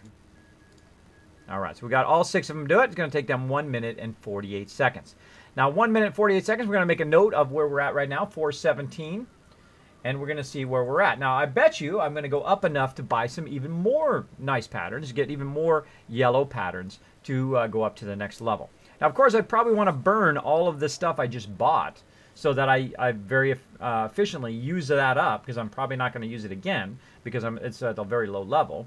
So I'm going to burn all that up as best I can. So I'm getting use out of the cash that I used as well. One of the great things about that. So there we go. We've got all that going. And we're going to go ahead and go on to the next character. Let's do it. Let's go to the next one. On to the next character. There, Bronco says, Kismet, do you stream any other games besides Star Wars and Fallout 4? Not to mention, I love your streams. Yes, Denver Broncos, I do. I have actually I have an XCOM one up there that you're going to see coming up there. I've done XCOM. I do, of course, Fallout Shelter, which you can see on my YouTube channel as well. I have a whole bunch of games that I bought. I bought The Witcher when it first came out, never played it. Witcher 3, by the way. Installed it on my desktop, never had enough time to play it. I have GTA 5. I bought all of the Fallout series, all the way back to Fallout 1, Fallout 2, whatever that other little mini expansion is after Fallout 2. Then Fallout 3, Fallout New Vegas, and of course I have Fallout 4. So I went and bought all of those. I bought Castle Wolfenstein. I bought a bunch of games. So I'm going to be playing a bunch of different games. I also bought Doom, which I haven't, the new Doom, which I really want to play. But I haven't had time. So I'm trying to get a whole bunch of other stuff done, all these videos that I have backlogged. I had about, I think I had, now if I count them, I had about 80 backlogged. But I'm starting to catch up. So I'm about a couple weeks away from catching up to where I stream, like right now, and record right now. And then that gets uploaded after the stream and will be up onto my YouTube channel within a day, which is pretty awesome if you think about it, because that's 100 gigs that I'll record. Then I'll go in and I'll chop it down a little bit, make the ends of it fine. And then I'll process that for about 2 hours. Then I'll take that and then upload it, which takes about 8 to 9 hours in full 1080 HD, by the way. I'm the only one who does that. I do full streams in full 1080 HD up to my YouTube channel so you guys can watch it back. Now, I'm no longer recording to Twitch because Twitch does kind of a mediocre job of recording my streams. And then also it's kind of hard to find in that profile. And sometimes if we play copyrighted music, then it blocks that. You guys can't listen to that whole section. It might have been the greatest tip I'd ever given you. And you guys are like, Kismet, I can't hear it. What's up, bro? What's up with that? See, what I know, because I'm a graphic designer, I'm also done video editing and 3D animation, all those things. I have a huge background in all of those programs that I know how to go in, save the stream out, pull all that music out so it doesn't get copyright striked, and then put it up here on YouTube. Now, some of you might be watching this on YouTube right now, and I would like to say thank you very much for watching videos on my YouTube channel. So big love to you guys right now, watching this back in the future. Now, I'm talking about you guys in the future, and I'm in the past right now. I know, Inception, weirdness, Back to the Future. Here we go. Okay, let's keep going. Everybody in the stream just went, whoa, Kismet's getting weird up in here. Kismet's getting weird up in here. But hey, I think that's kind of one of the coolest things, because you can go back in time and watch the stream. So there we go. If you think about it, right? If you think about it. I think it's cool. You place them in the world. The markers you unlock are for ops and FPs. You place them in the world, says Samson. Oh, Samson knows what I'm talking about. I was going to say hello to you, Samson, but then you went offline. You jumped off of there. But thank you so much for coming in and helping JDR, by the way. All right, so look, all the stuff that he's gotten done. And we'll go to him. Like so. There we go. So we've got a whole bunch of new cloth and whatnot that he just got done. That they came back from all of their missions. We're going to go ahead again, send them out on a world trading. I'll have it done in 2 shapes. Like so. I'll start right away. Again, I'm burning lots of money. Your peace of mind I need more. is I need my more companions. I highest think I have priority. just enough there. Rest assured, 2, 3. this will be done to perfection. You want at least 6 companions if you're going to be doing a whole lot of crafting. Get them going. All right. So he's working on. They're continually working on the underworld trading. They're go ahead and bring in me some fabric, which I can then use for my cybertech stuff down the road. Which I'll come back and do all that cybertech stuff later on. All right. So that is Kiz, and then we're going to go to Kiz Tankerus. Again, we're just going to keep going through this cycle of crafting here. And this is what's nice to have a whole bunch of alts. I'm a bit of an altaholic. I love learning all the classes for 2 reasons. 1, I love to see the storyline. That's a lot of fun. And 2, I like to know what their strengths and weaknesses are. So when I'm in a group with somebody, right, and I'm on my consular, and somebody's on a different class, I can say, oh, okay, well, this is what this guy can do, and this is what I can do, and how I can make them work together. I think that's very important whenever you're in a group. You have to understand. Even if you don't play through the character, if you go watch a video on how the character works, or if you go watch or talk to other people on how the character works, you can find a better balance in a group. And I think probably that's one of my best teamwork tips for you is to know what they can do and know what you can do and find a great balance in mixing that together. All right, same thing here. Let's go back to investigation. Actually, I'm just going to send my main guy here as quickly as possible here. And we'll go down to grade 6. Make sure that it's green at least. We've got 2 more we can do that are green. Rest assured, this will be done. There we go. Okay, oh, got all 6 of them going now. Investigation. So I'm trying to get investigation to 550, and then I'll come back, work on my arms tech. Or arms mech, actually. All right, that's Kiz Tangerus. On to Kiz Slinger. Boom. Big bada boom. Kiz Slinger. And again, this is why I have the spreadsheet. Then I can look over the spreadsheet and see where I'm at. Now, this spreadsheet not only tracks my character name, what the spec is, what do they have their level 65 gear, what their social levels are, what their highest companion is, did they finish their level 50 storyline, do they have what their PvP rank is, how much cash do they have on them, and I update this usually as I'm flipping through. Now, while I'm in the middle of crafting like this, I don't update it because, of course, obviously it's going to change. But I will come back and then update it as I go along. All right, so Kiz Slinger here definitely needs to work on his storyline because he only got 2 companions. Again, let's work on some treasure hunting. I promise nothing There we less go. than perfection, Master. Now, on to the next one. Boom.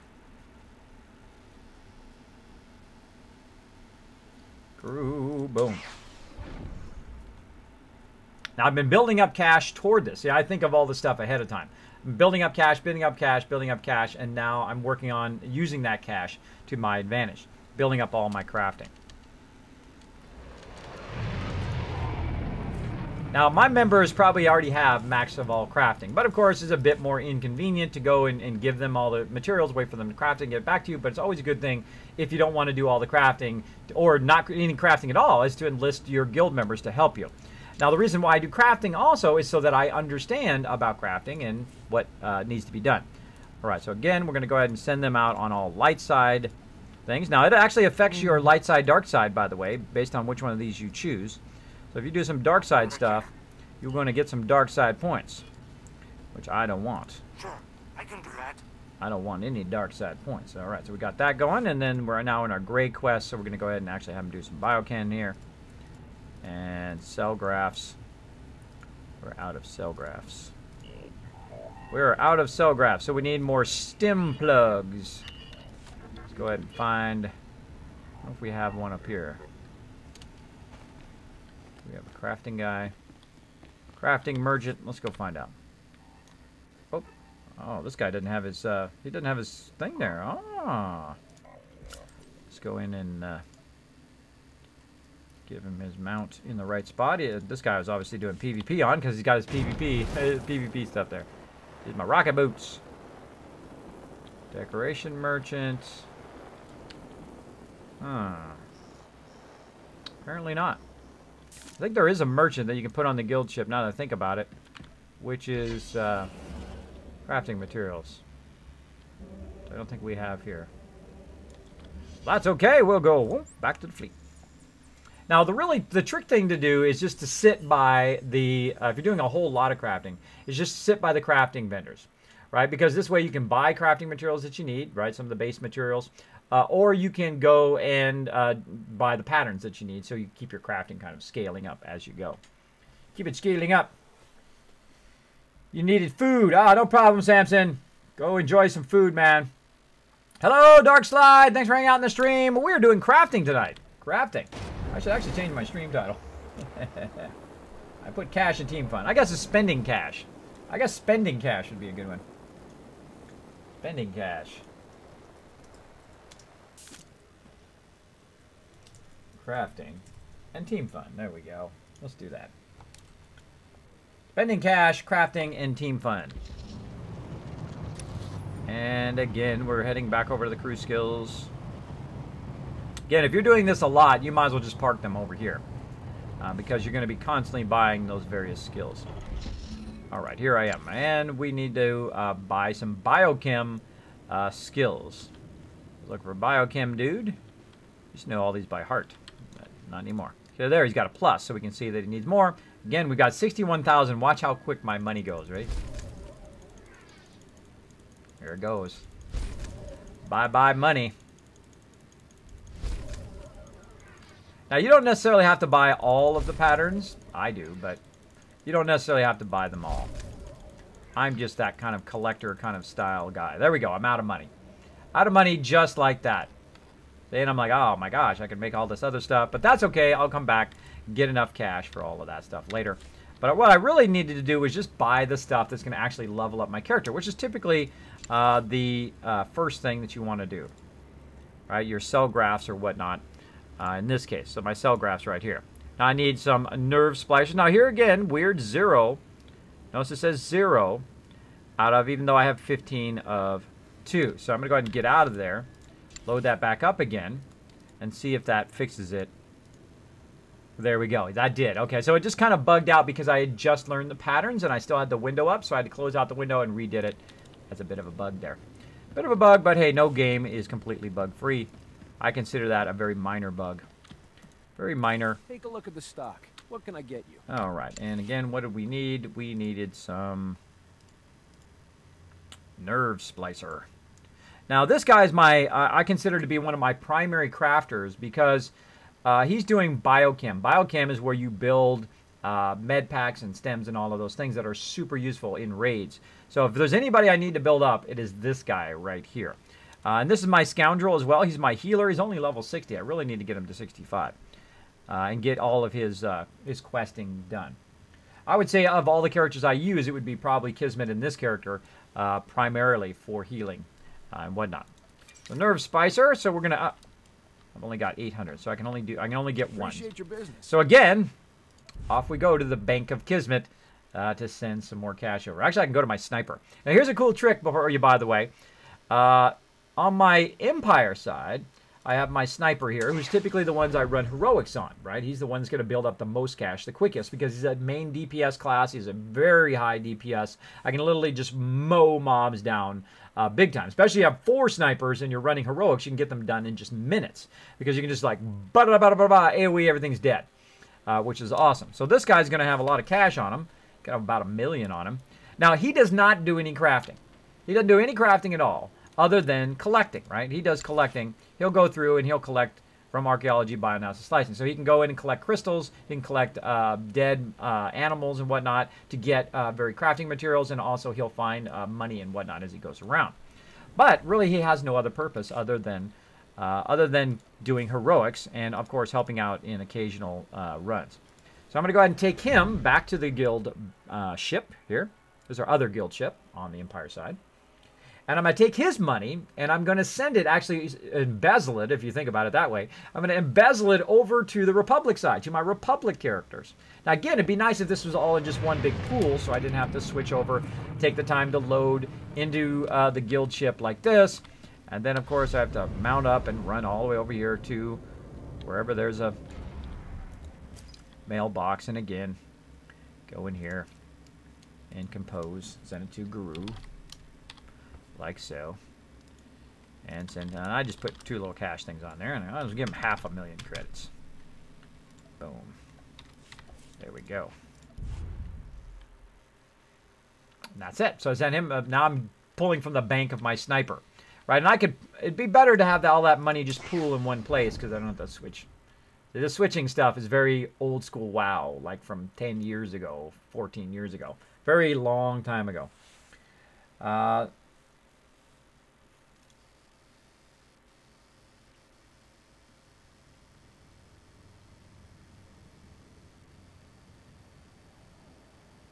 right, Dark Angel, I saw your whisper, buddy. I will see what I can do.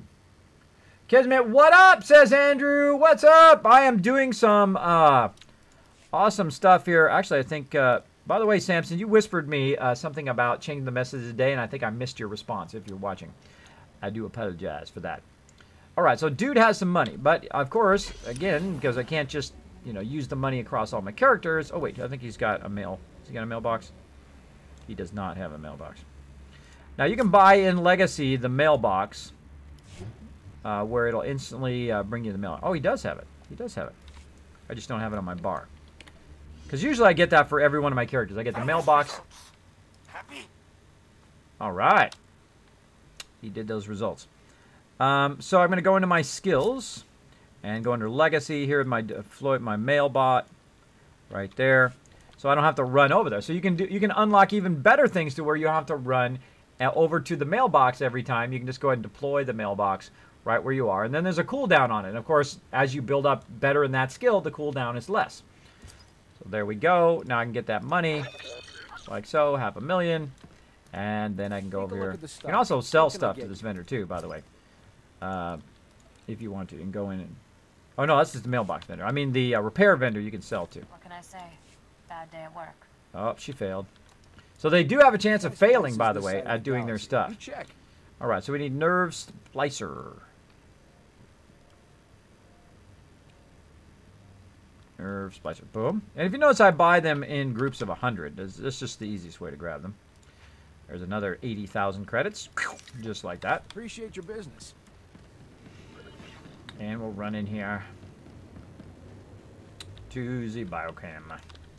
All right. And again... time to waste some money. We like to spend that money. We like to spend it.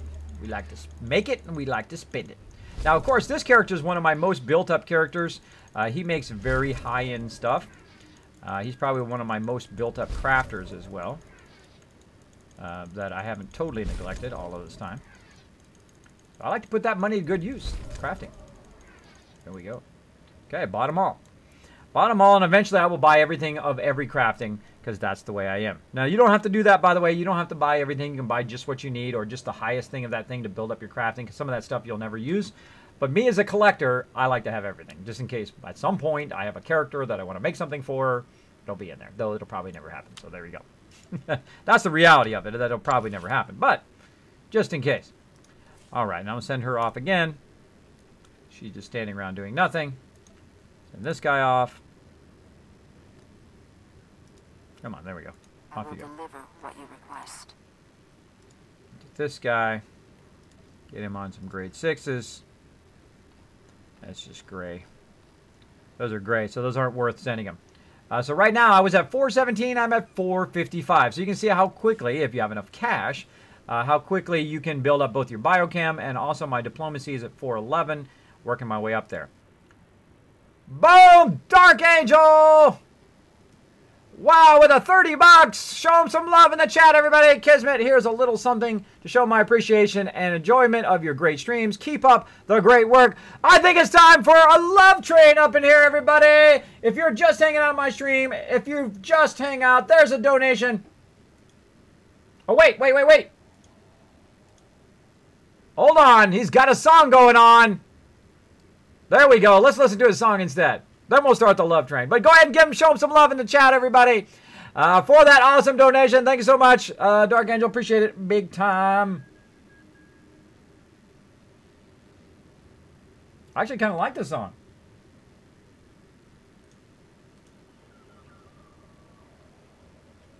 Let me get whatever the song is.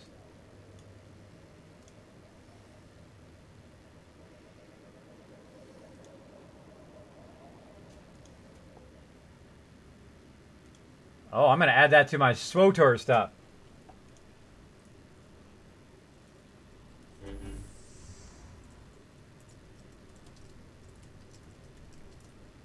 home.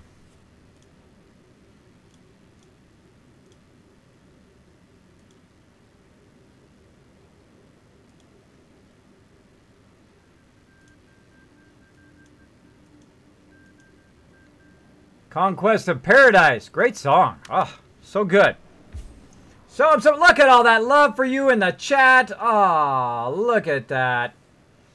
I think I might play this every time I play some Star Wars now. So thanks again for that awesome donation. I appreciate it greatly. I don't require anybody to donate, but I do appreciate everybody who does. Every dollar goes right back into the stream. I do appreciate it greatly. Thank you so much. I'm having an epic night tonight. I finally, after months and months and months of saying I'm going to get around to my crafting, I'm doing my crafting day. I'm doing what I said I was going to do. And that is a good thing. Let's keep going. Let's make some more of these cell grants. This will be easy. This will be easy.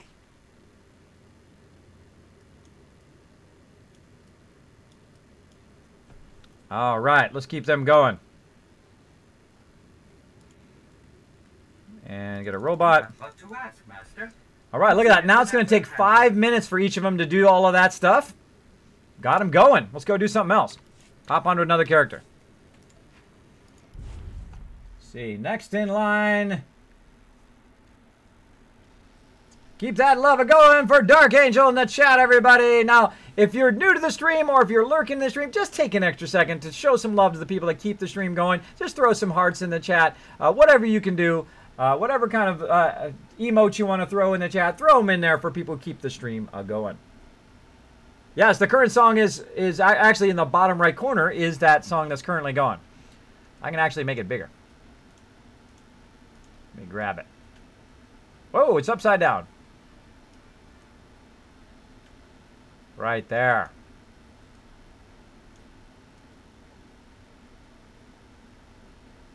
I think that's one of the coolest things they've added to streaming is the fact that you can DJ the stream by donating. So you can donate, even you don't have to donate to my stream, you can donate to charity and then just pick whatever song you want to play, which is pretty cool. Pretty cool. All right. So Guru is who we just did. And we want to go on Kisgard.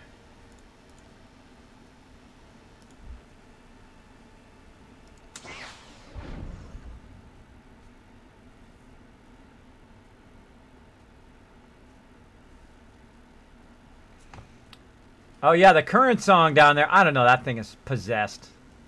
I have changed it 50 times. It just, I turn it one way, it does it, and then it just changes to something else over and over. It's not very consistent of a thing, that current song. Now watch, I'm going to change it, and at some point during the end of the stream, it's going to be all like that again. See? Okay, now I've got it perfect again. I have two numbers I use, 300 and 550. So when it's screwed up, I put it on 550, and then it gets shrunk down again.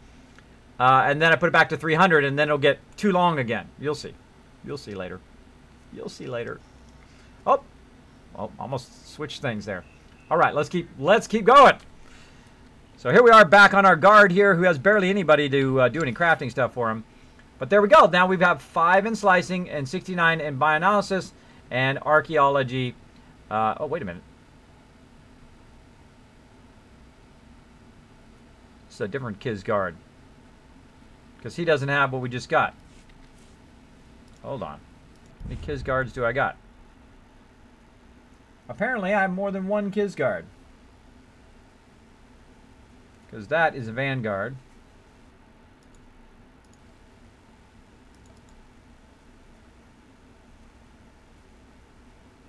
Oh, maybe I put it on the wrong one.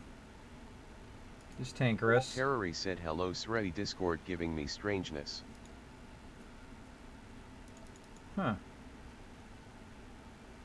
35 Vanguard. That's the right one.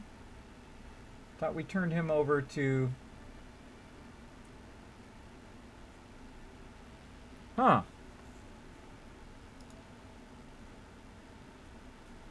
Okay, that's freaking me out. We went into Kisgard. Or did we do somebody else? Now I'm a little afraid I did somebody else. Guru Kismet. No, I did my Guardian. I didn't do Kisgard. Oh, I just put it down wrong. Okay. I did my Guardian. Glad I saw that. Okay, yes, I screwed that up. Awesome job screwing that up, Kismet. Okay. Screwed that up. Screwed the pooch. All right, this one. That's okay. It's okay. I can fix it. This can be fixed. I'm the king of the spreadsheet. All right, there we go. Much fixed. Now, this character should have arm stick. Ah ha ha! See, there it is. All right, well, that just totally stunned my brain for a second.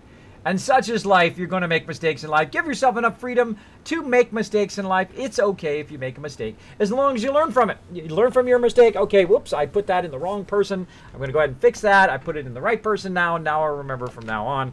Hopefully. But there we go. Always give yourself enough freedom to make mistakes.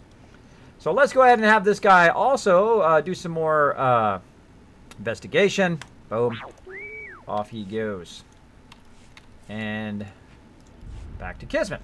And so this is what you want to do. You want to kind of rotate through your various skills, getting this going on.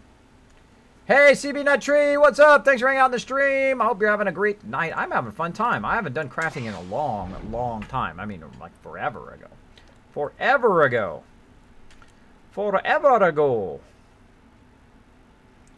Let's do this. Let's do it. Hey, Revenite, what's up, buddy? Thanks for hanging out in the stream. There is no excuse for this failure. Revlot. Kiz, can you upgrade the legacy perk field repair droid to get it to sell while standard crafting mats? But here isn't a vendor stronghold. There isn't a.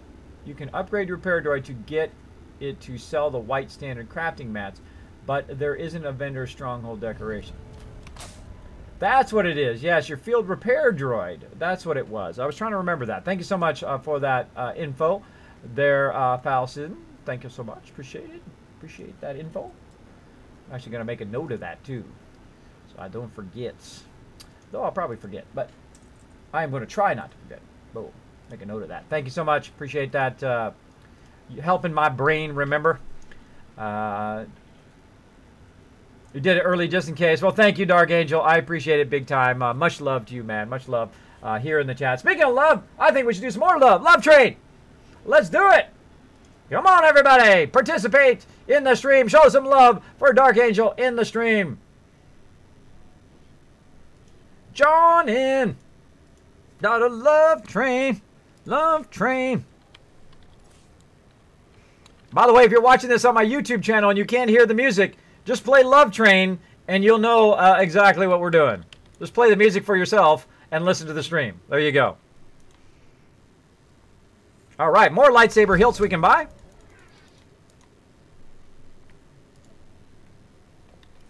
All right, queue some more people up to do some stuff. Look at that, they're all done. 4:32. I just love that. I love that about this game. They're off doing stuff while I'm doing something else. That's cool. All right, Carbon Artifice. Let's do it. Yes, I can do that. People around the world.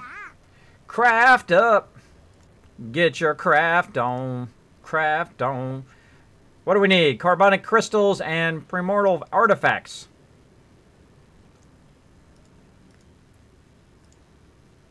So how can we get that stuff? Well, let's go see. Oh, let's get on my little collector's edition scooter and head this way. This is my favorite scooter in the game. Pretty cool. Oh, no, this is my other one. This is my black one. The white one is the collector's edition. This one you can get in the game. It's pretty cool. I love how he leans into it. I should do that when I go around the corners. Whoa! John in. Look at me looking like a boss. Love train. People around the world. All right.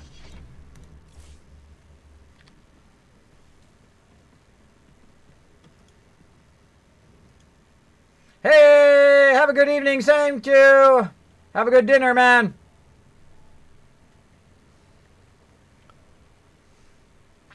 All right, so let's see what we need. What do we need? We need some carbonic crystal. Now, my trick is to pull this up so I can type it out exactly like it says, so I don't typo it too bad. C-A-R-B-O-N-I-C, crystal. Now, the search in here is marginal at best, but it is pretty decent once you know exactly what you want. Go to unit price, press that twice, because it makes it so much more nice. It's going to bring the cheapest one to the top. There's no point in buying something for a really expensive price unless you just don't want that many. If you don't want 100, if you'd rather have 27, which I do, I would rather have 27 than have 100 because I'm not going to build that many, I don't think. So I'm going to go ahead and buy right here for a little bit more expensive, but at least I don't have to buy 100 of them right there. So I'm going to go ahead and grab these 27 right here. Yes. So there's another 50K. I just dropped them down to 228 now. And there we go. So also we want some premortal artifacts. And we can just do half of that, by the way, and try it, but it doesn't. Again, like I said, it's kind of iffy if it's going to do it. And then we do premortal, just that. Unless I typed it wrong, which is totally possible. Premortal. There we go. Okay. I must have typed it wrong because it didn't come up. My bad. All right, here we go. Premortal artifacts. The only two we can afford. Notice these ones are red. They're red because I don't have enough money to buy them. And I can get 22. And I just bought, how many did I buy the other ones? 20-something. Or I can get 28 for a little bit more, but the actual price per unit is less, 1,500. So that's definitely the one I want right there. I want to get more for less, right? And burn some more of my cash. And now, once I do that, of course, Kismet here has most of his stuff built up. He's got his own mail thing as well. I'm going to pull up my mailbox. So there's always a lot to unlock in this game, which is nice. You can have faster mail droids. You can do all sorts of stuff. I'm going to go ahead and grab all of that and keep all the new member stuff in there for later. And there we go. We've got 2701 and 28. Perfect, perfect. Now that's going to allow us to do some more of those. So we'll pull up our crafting and get the next guy onto those to get those built up. Now again, if you notice, these are getting longer and longer. And now it's 2 minutes and 47 seconds. I was just wondering how I might serve you. And there we go. Start this task immediately. Get all those guys going. So I find this a great use of my cash to build up my crafting, and eventually I can use it for artifice so I can make stuff for my characters. Now, it used to be where you could, if you wanted that particular character to have something unique for that character, like biochem, you wanted to have a pack that was bound the second you built it, you would put that character in that particular crafting so you can get that magical whatever you were looking for, right? But now they kind of took that away in some of the things they've taken away from biochem and other skills. So now you basically just build it and you're good. Just build it and you're good, and you can share it between all your characters, at least most of the stuff. So there we go. We got that going. Now what else can we do here? All the rest of my skills are maximum. So really the only thing I want to do is my artifice. Let's see if I've got anything else I can do here. Relics. Lightsabers. I can build a lightsaber. Right there. I've got a rainbow gem and that. Let's go ahead and build a lightsaber. If that's what you want. Oh, that's what I want. So we can build a lightsaber there. But lightsaber hilts. Oops. Lightsaber hilts. What do we need? So we need rainbow gems. We want to do some more of those. Let's go and buy some rainbow gems. So again, you can go out and collect all of this stuff. Rainbow gems. Boom. That's all right. Rainbow gem. Rainbow gem. There we go. Again, sort by price, so you get the cheapest one at the top, 20,000 each. I can buy 12 of them. It's going to be 240,000. If I want to buy 4 of these guys got it at 1.5 million, which seems exceedingly costly because it's 389,000 each. When I could just buy this one for less if I had more money, but I don't have enough cash, so we can't do that. So we'll go ahead and look at something else here. Now again, if you really want to be super efficient, you of course want to do it for the cheapest amount and be able to produce whatever it is you want to produce. Or if you're just leveling up your crafting, of course you want to use the cheapest items to craft up to the max level and then do the max level stuff. So it's really up to you. Up to you. Let's look at relics. Also rainbow gems. Lots and lots of rainbow gems there. And what else we got here? Wieldable. All rainbow gems, eh? About this one. War supplies, invasion force. A bunch of war supplies I need for that one. Let's see, hilts, more rainbow gems. Dark dyes. Oh, make those, but sadly, those are not going to give us any XP. Same thing here with color crystals. 0 XP for those. Really, the only thing we can do is more of these chromatic crystals and whatnot. Oh, look at them, 448. Look how quick that was. It seemed like it would take a long time, but look at that. I'm almost gonna hit that 500. Probably in here. Let's see. Now 451. Now I jumped to 451. So I had a great success with that. So boom, look at that. Boom, getting a ton of those. Now I can take this, by the way, and take these and resell these back to the vendor. Let's go show that real quick here. Where's a good vendor? Got one hanging out over here somewhere. Probably not. That's okay. If I don't have a vendor, I can call up my field repair vendor. And then go in, if I wanted to, and sell this. See, this is 600 credits right here, so I could take this and resell it back. And I've got 186 right now. And if I sell it back, see, I got about 1,300. But that is totally not worth it, by the way. That is totally not worth it to sell that back there. You'd be better off to make something and then sell it back to there. Thank you for your patronage. So just saying. Just saying. All right, now I've got all this crafting stuff that I'm building. Got all my guys out on various quests here. Now, other things I can do is I can actually have them go out and find some of the stuff that I need. Like one of those things I just said. Let's go back to our making lightsabers. Come on. There we go. So I need rainbow gems. How can I get... I need grade 7 gemstones. So how can I get grade 7 gemstones? Well, I can go out in the world and I can find them. Or I can send my people out here on Archaeology to grade 7 and send them out to do it. Even though I'm not going to get any XP for it, doesn't matter. My XP is already max. I mean, my crafting for this is already maximum. I need those grade 7 gems. Now, this says grade 7 power crystals. This is artifacts, crystals, right? Crystals, artifacts, etc. Cadmium powder, so I can actually have them go out and find the powder that I was just buying from the vendor as well. And power crystals and whatnot. So I want them to go out and get those power crystals. So I'm going to say, okay, go get me some grade 7 power crystals. Same thing here. Grade 7 power crystals. Oh, that's grade 9. Grade 7. There we go. Oh, already got as many people. So she's going to go out and find me some grade 7 power crystals. These people are going to keep on crafting while she's out finding it. No, she's going to take about 20 minutes to do that. So you can actually have them go out and find base craft stuff.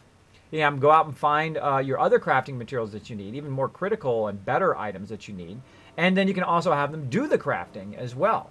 So it's really, you can do everything within here if you want. You don't have to go to the auction hall and buy it if you don't want to. You don't have to go even to the vendors and get that base material if you don't want. Because I can go in and have them get that cadmium powder right here through this quest.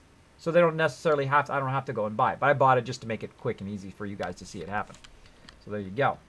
Captain Rex hanging out. What's up? Thanks for hanging out in the stream, buddy. My awesome member and raid leader chilling out. So there we go. So that is a big overview on crafting. A big overview. So we're going to let that go. I'm going to run back over here to the crafting. All squared away. Oh, no, I'm not even here in the crafting vendor. Let's go up here. Actually, let's get a smaller ship. There we go.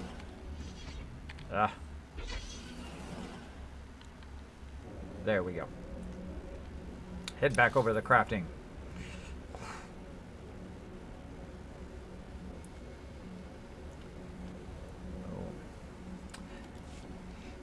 Now, again, this is one of the greatest crafting systems that I've seen. I think it's set up very brilliantly where you can set a whole bunch of stuff up, do a bunch of other stuff, come back to it later on. Especially those quests that take like 20 minutes. So again, notice I've got the plus here. Here's some more patterns I can buy. I can buy even more bonded attachments. Now, I can buy just one thing, just the bonded attachments, and use that to build up my crafting, and then come back later and buy all the patterns if you're hurting for money. So we can go in, we can click this. Now I've got the next level bonded attachment right here. So again, if we roll over this, by the way, it'll tell you that it's level 8 now, grade 8. So now we need to get some Zusha solution, the grade 8 Zusha solution. Well, once one of these guys finish, let's wait for Treek here. We'll send Treek out like this. We'll go to grade 8, and we'll try to have him find that solution, which is in here somewhere, hopefully. Right here, Zusha solution. So we'll have him go out and find it for us. Again, the more people you have doing this, the more various characters you have going out and collecting all of this stuff, You just use your cash money for you convert your money into items, basically is what you're doing. And then we'll see how many he's going to bring it back. Now, it's going to take 7 minutes and 24 seconds once he comes back. So we'll let him finish there. Or actually, even better. Watch this. I can actually stop him from doing that one.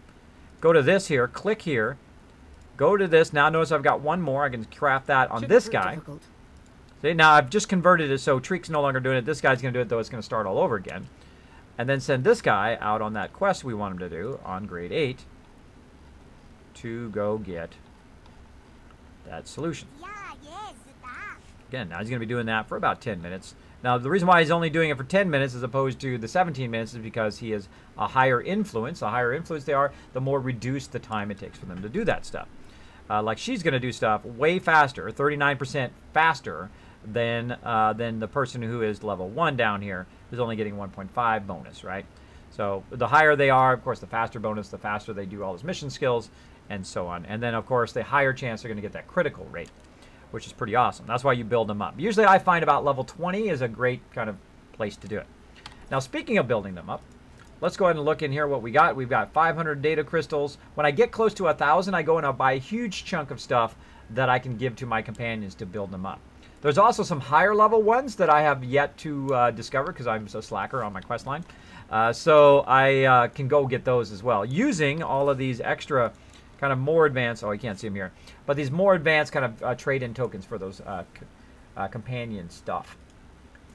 Boom. Crazy. Kismet, that song you moved is now just a black spot in the way. I know, I'm gonna change it back. I'm gonna move it back. Thanks for that heads up, though. Thanks for that heads up.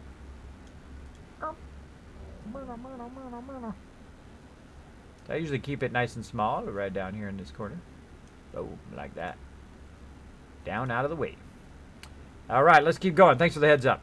Now, again, we could go through, we could buy all this, but we're getting low on cash, so really we only want to buy the stuff that's going to boost our crafting. Eventually, I'll come back and buy all of that, of course. But I bought all the lower-end ones. Oh, there we go. Now we're 463. Again, you could have your members or people that you know. You can ask around in the community for people who have already done all this crafting and built it all the way up. Though, again, it is more inconvenient to give it to other people and wait for them to make it and all of that stuff. But it then, of course, is less work for you and less credits that you have to make. They've already spent all the credits. They've already built up their crafting to do it. But I like to do it because I like to be centered as well.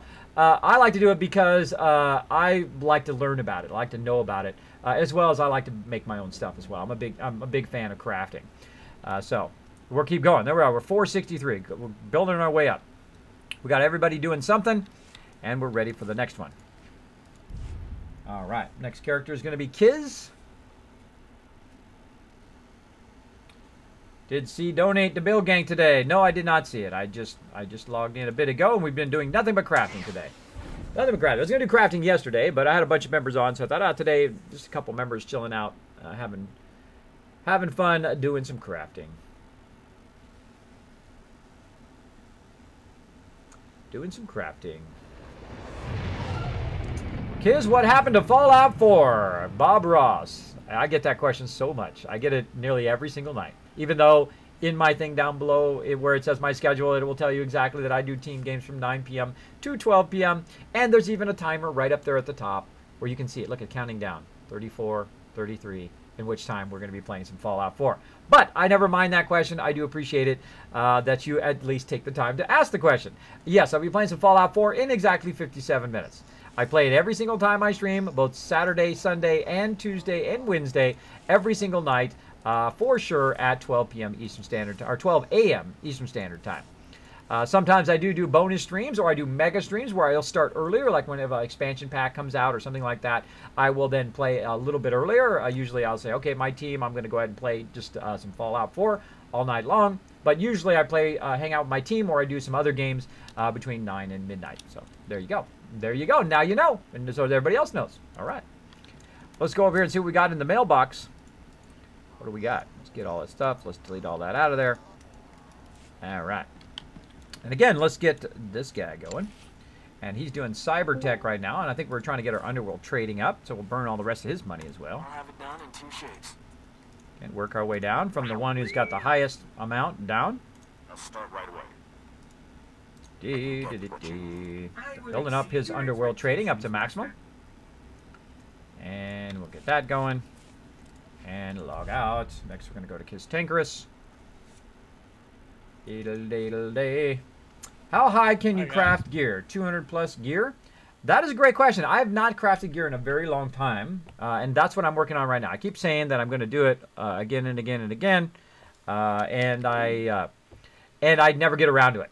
I never get around to it. I'm like, no, this week I'm going to get around to it. So I'm getting around to it right now. I'm going to get that crafting going. So there we go. Oop, I think I just accidentally muted. Hello. Hey, Jang. Sorry. I think I just accidentally muted you. Bravo Knight said, hey, Jang.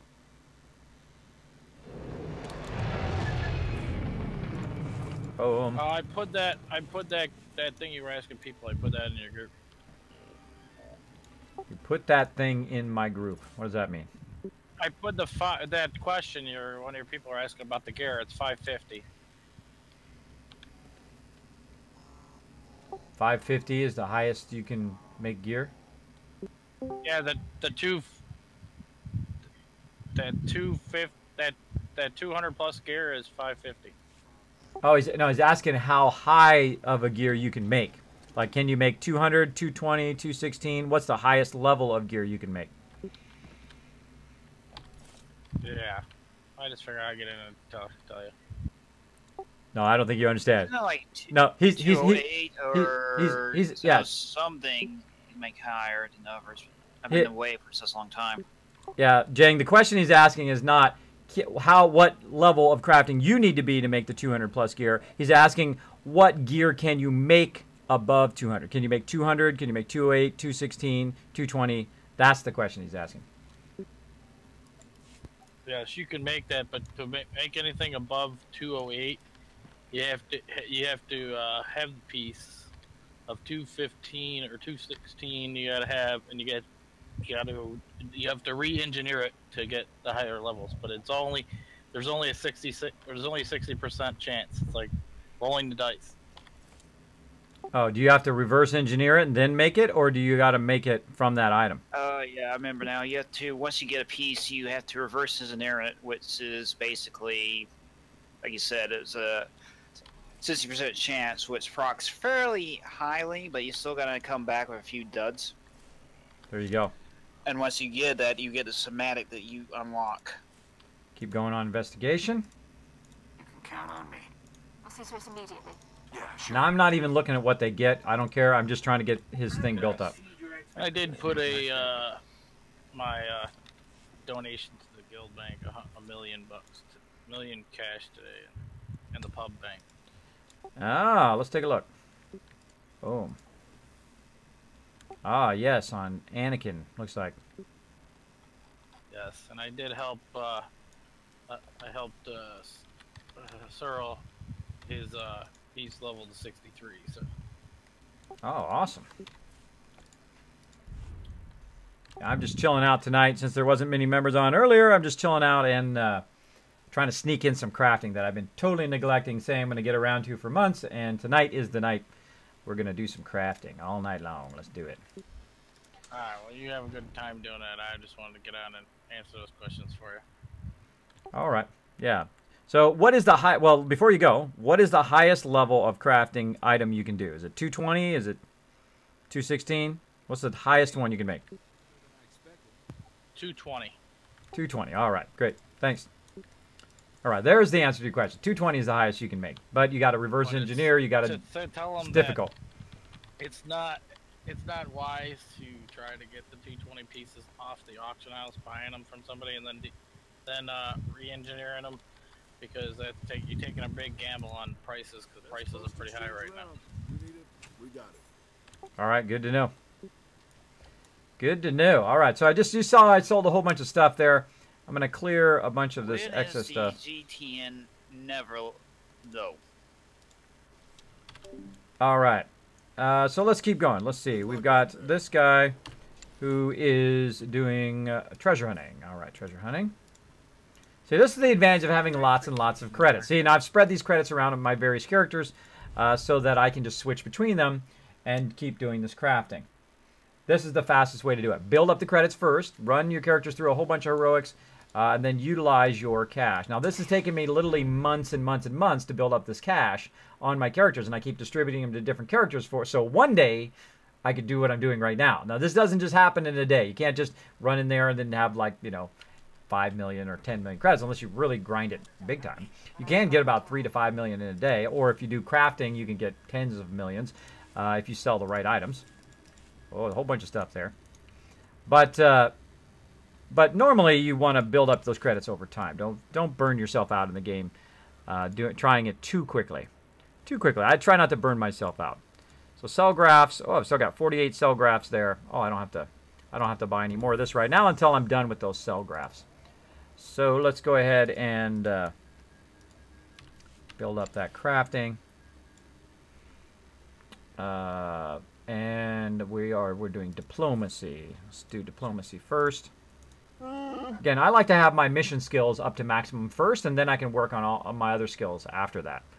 Just easier in the long run. Got a little Wookiee action there. Off doing some Wookiee stuff. Oh, that's gray. Gray quest. I don't like gray quest. Don't give me gray quest unless I need that item.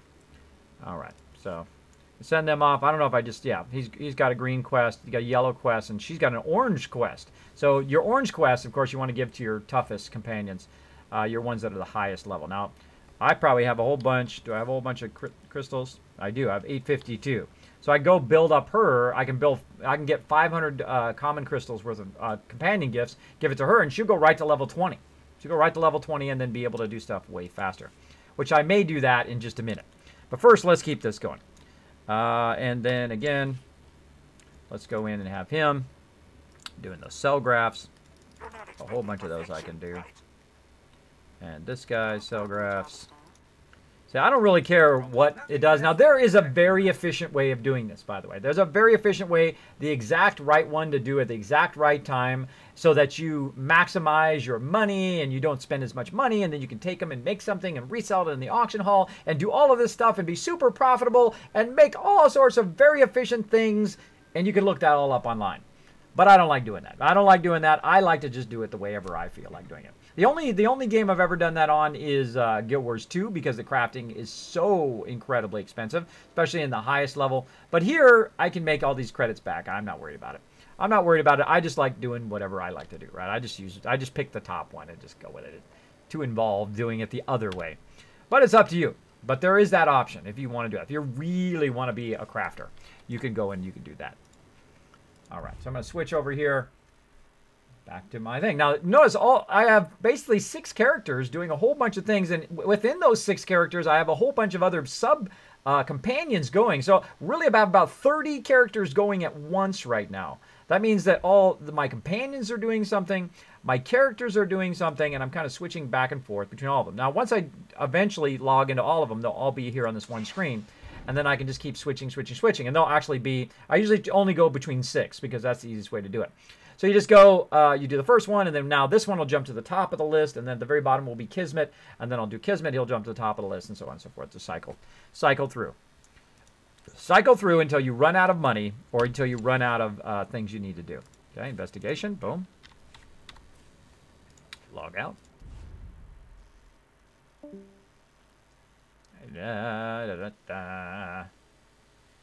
And again, see, Kismet's now at the bottom, so we'll go ahead and go to him. And I need to pop over to my Empire probably to send him some more cash. But we'll see. We'll see. And again, borrowing from my other characters, I usually keep them about 10,000 or 5,000 credits minimum. So they have enough for traveling around and all of that stuff. And I can always make more credits. That's not a big deal. Not a big deal. All right. And B for crafting. Look, they're all done. They're all done with the crafting. 467. Almost there. Getting there. Getting there. All right. So, again, she's my number 1. I'm going to go ahead and have her do those until we run out of those. And now we've kind of stalled out. We've stalled out on what we can do. So, we need more Zusha solution. Let's see how much Zusha solution that we got right there. Got 1. So, I'm going to keep setting this guy for Zusha solution. And, again, that was grade. What grade was that? is grade 8. Grade 8. So we choose grade 8 from the menu. We say SWTOR solution. And boom. Again, it's going to take him 10 minutes. I don't see any other SWTOR solution in here. If I did, I would send another one to get more SWTOR solution. Now, here's a great example of having multiple people be archaeology.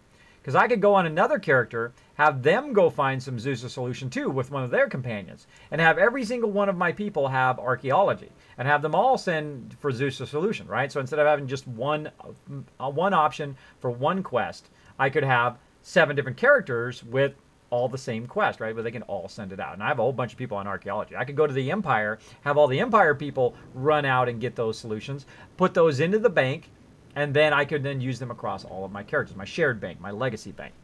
But I'm going to go ahead and just send that one for now. All right, now what else do we need? Let's see what we're going to need up into the higher ranks here. So we can kind of preempt what we're going to need. Right here. Okay. And so we need SWTOR. Oh, well, we don't need any artifacts, and we don't need any, because we got plenty of those. We got a bazillion tons of those. But let's go ahead and see what other stuff we can buy here at the next level. There we go. And let's see, lightsabers. Oh, I'm not at that level yet. So let's go ahead and just look under all. And all. Oh, really? That's it? I want all. There we go. So we want bonding attachment. So we got to have 500 to get the next bonding attachment. So what were we at now? 467.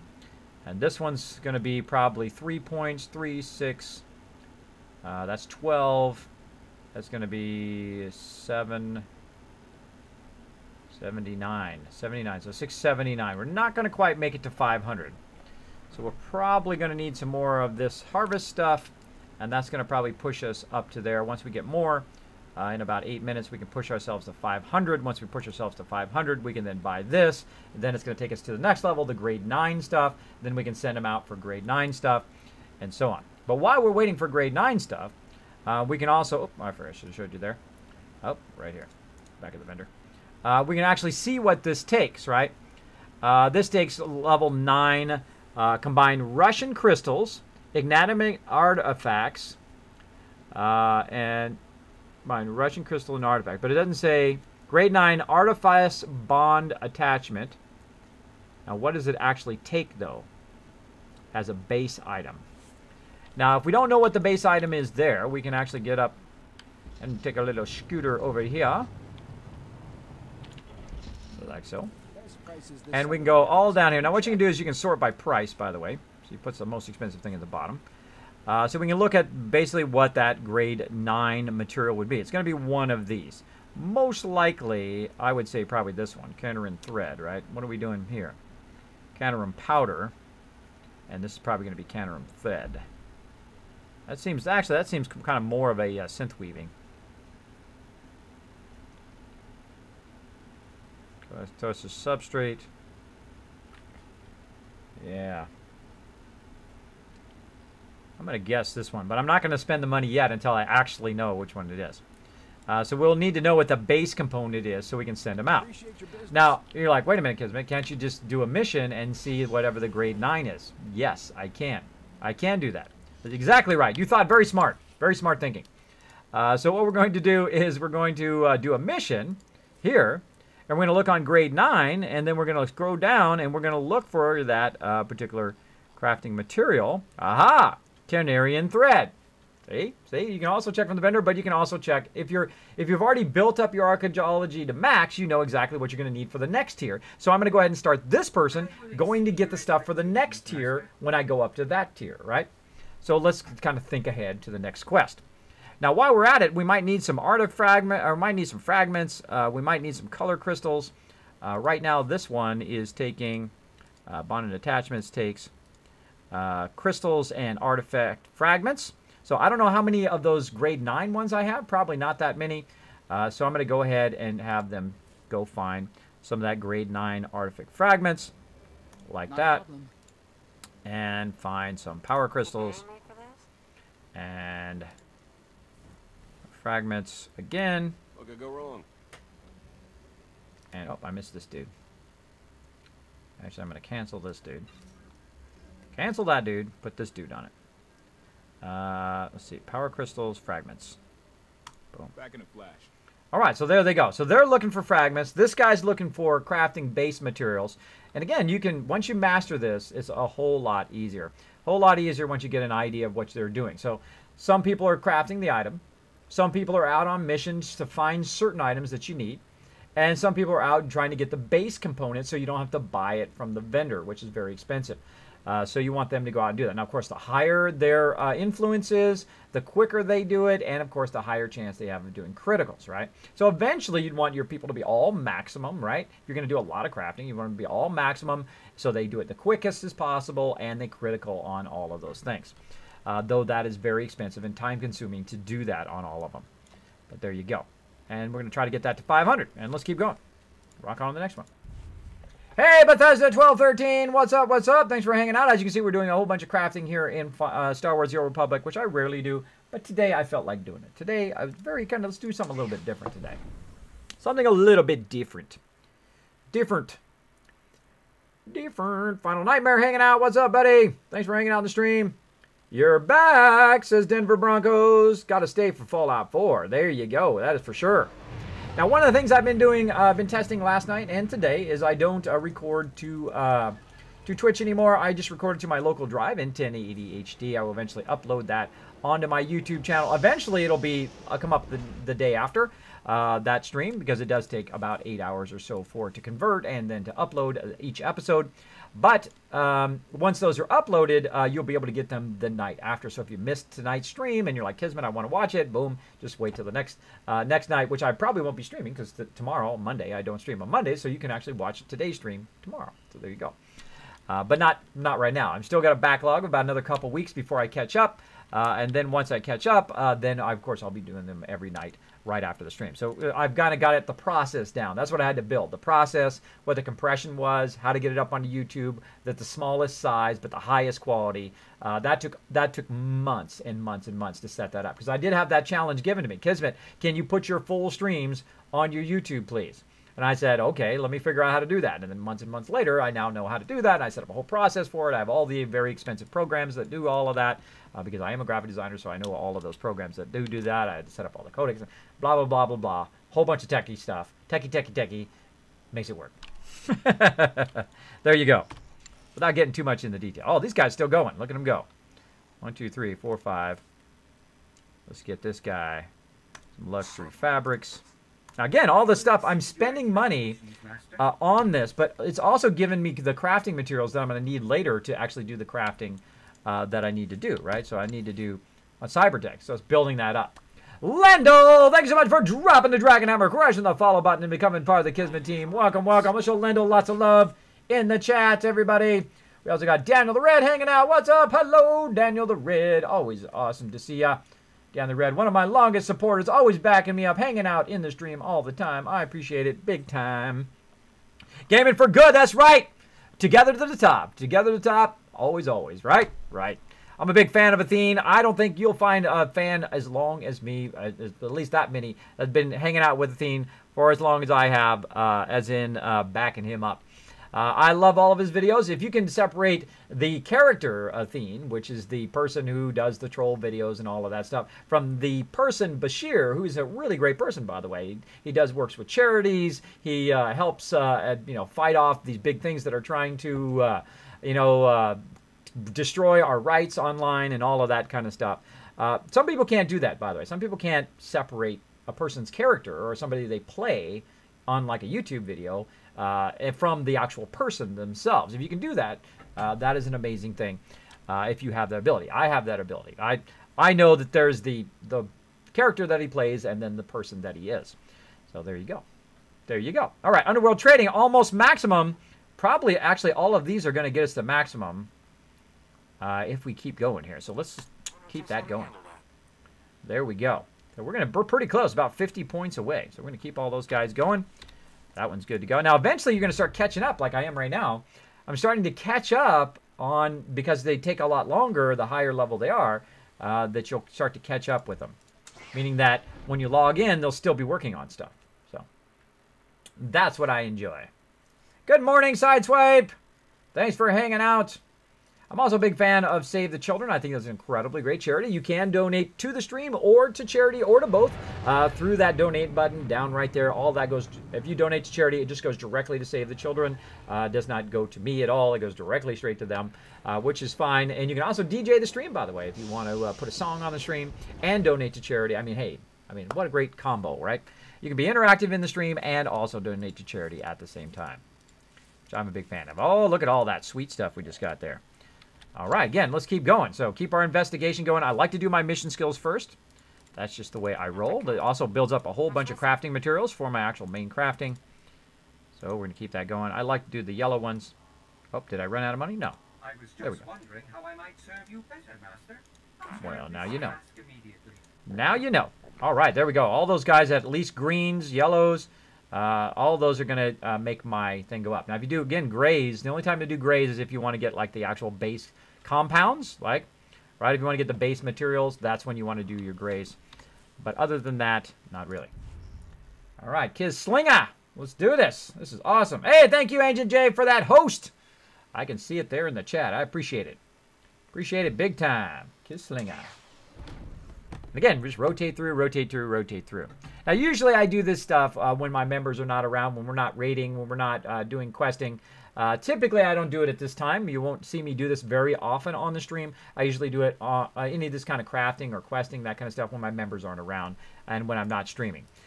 Because it's just, I would rather spend the time hanging out with my members usually than to be doing solo stuff, which is basically what this is. Rarely do I do solo stuff. But I thought, I'm going to keep, I kept saying I'm going to do it, I kept saying I'm going to do it. And, hey, tonight is the night. Now, here's a very interesting thing when it comes to treasure hunting, by the way.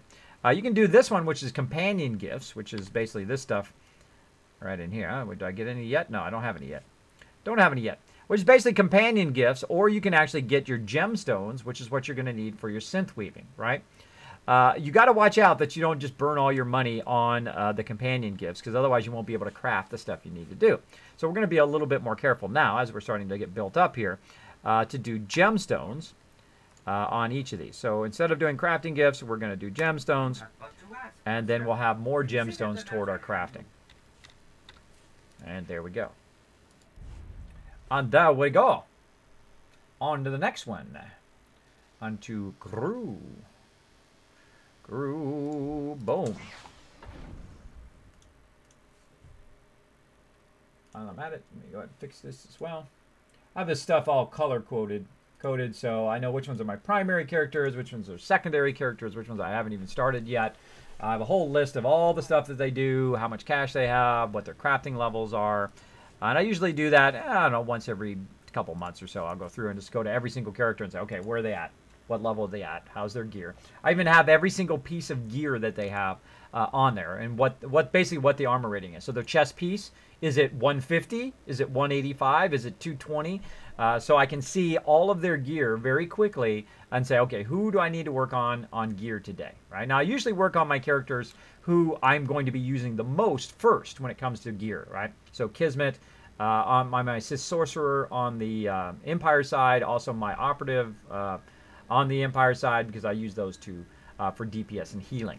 Right, so I usually choose two primary characters, one that is healing, one that is DPS on each side, so that I can have those ready for raids for the members. Now, eventually, of course, I'll build them all up when I have enough time.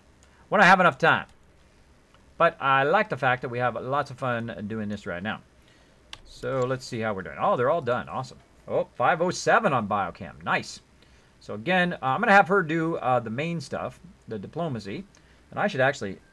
I should work on her level. Let's work on her crafting level. Or her level right now. I got 852. Okay, so let's go over and let's find our crafting vendor. I think it's up here. There, our companion vendor. Now, I'm way down here, so I'm going to need to go this way. And hang a left. All right, let me get a smaller speeder here. Do you have anything other than that one? There we go. Let's get my little friendship mount.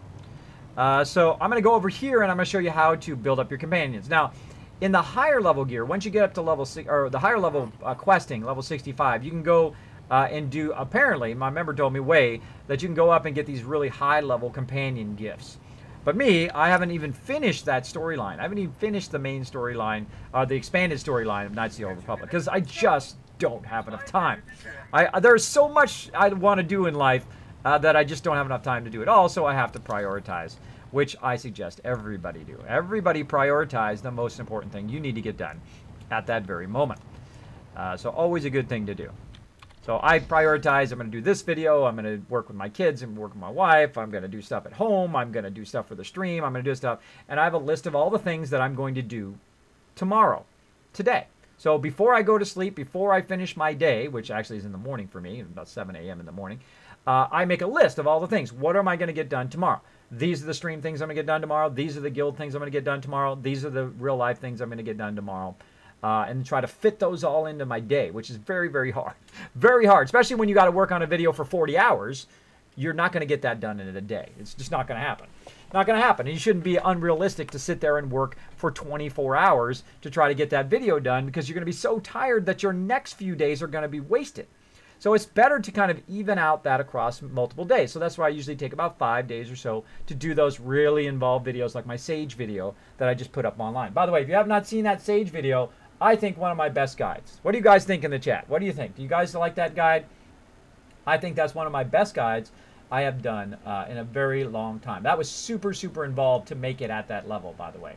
I've never seen anybody do a skill rotation video. Skill video at that level where they go in and they show all the skills and they show them in the exact order and they do the little arrows and they make the icons bigger so you're not kind of squinting and trying to see what it is. Because I hate videos where I'm squinting and trying to see what they're doing and I can't tell what they're doing. So my goal for whenever I do anything is to improve upon on what everybody else has done and make it easier for you as a viewer to view it, right? So you're not guessing on what I'm talking about. There's a big arrow that says, look, right there, that's what I'm talking about. Exactly. I also do that here in the stream. So I go above and beyond everybody else. Boom, right here. Look, if I'm talking about something, look, I'm going to use this skill right here. Look how easy that is. You're not looking all over the screen. What skill is he talking about? I don't know what he's doing. What is he doing? I hate doing that. Don't you hate watching people that are talking really, really fast and then you can't see what they did, right? So that's why I made my arrows so I can point things out to you. Like, here's my quick travel. Here's my fleet pass, right? How easy is that? It's on my head. And there's my noggin. If you see that in somebody else's stream, you say, hey, wait a minute. I saw that in Kismet's stream first. There you go. So yes, I do that also in my videos. I explain exactly, look right here. This is this skill. Do this skill, do this skill. Then bam, you're healing it like a boss, right? That's the way I like to do my videos. And I like to keep them short, to the point, boom, here's what you need to know. Go about your day, have an awesome time. That's the way I do my videos. Big time. So speaking of that video, let me go ahead and get that video ready over here. I should have made a command for that. I should have made a command for it. Right here. Now again, this is only one in the series that I'm doing. The next one I'm going to be doing is on how to create a healing UI. And then I will be talking about gear, how to gear up your character, and so on and so forth. Various things right there. So boom, there you go right there. Skill Rotations SWTOR Sage Healing Guide by me, Kismet. Now, Sage is my primary character. That's the character I know the most. My members even think, Kismet, he don't know nothing. And I don't know nothing about a whole bunch of things. But there's some things I do know, and that is healing. That is I know. Because I've done that the most of all of the things that I've done. Now, I rely on my members to know all the other knowledge, and I give them credit where credit is due, especially to Trebi and Wei and Jang. They are very knowledgeable in a lot of things to do, including Samson as well.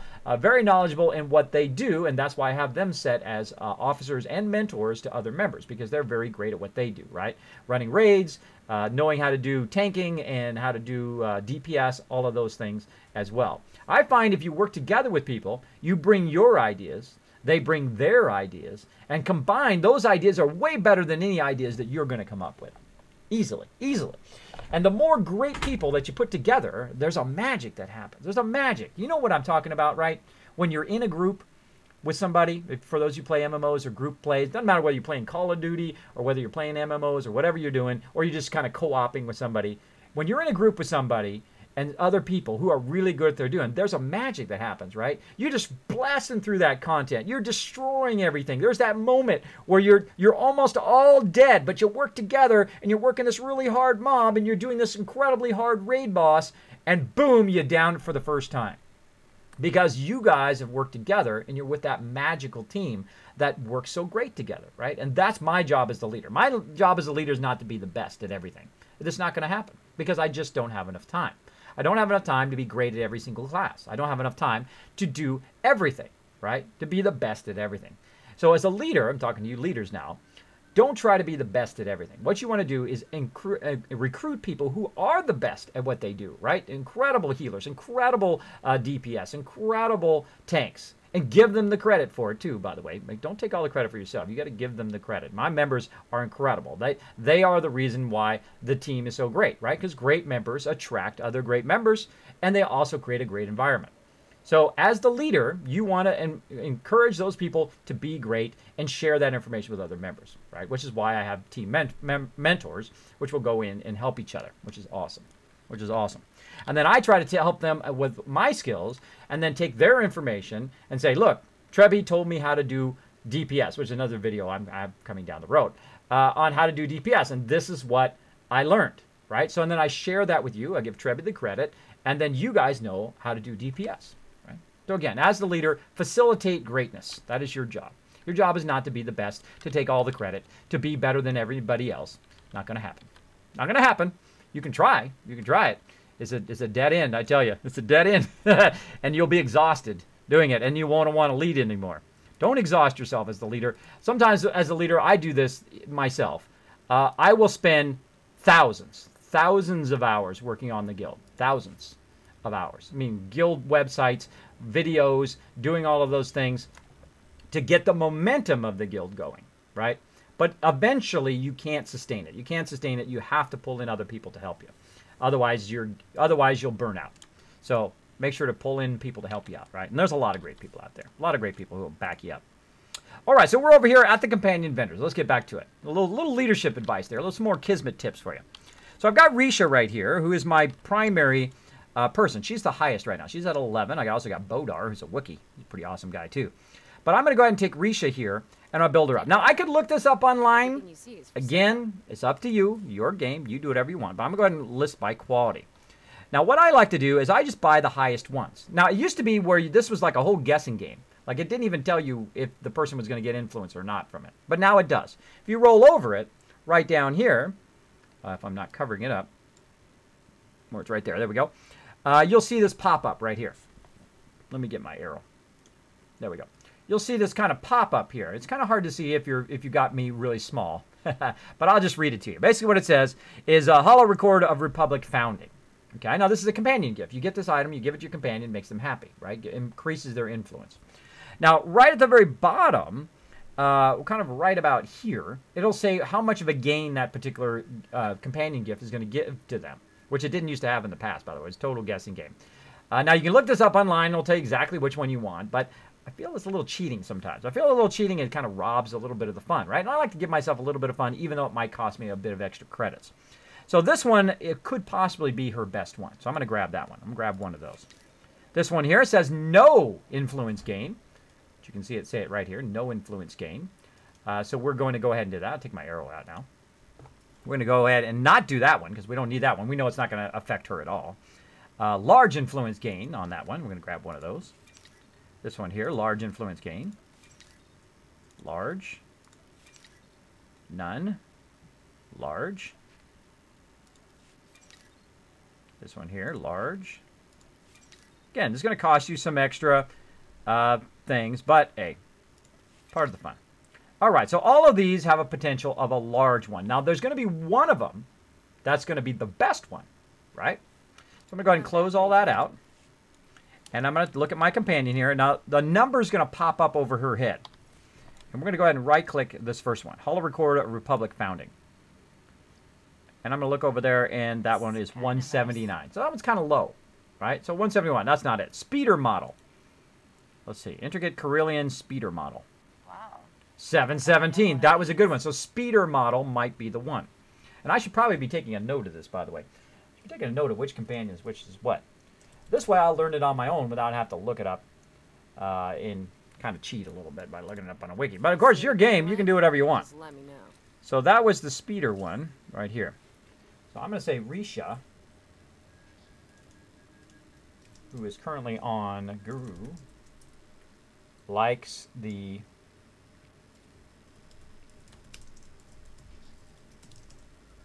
Now again, this it's all up to how you like to play your game. Me, I like to learn stuff myself by just trying out different things. All right, so speeder model on that one. Oops, just accidentally sold that back. Let's get that back out of there.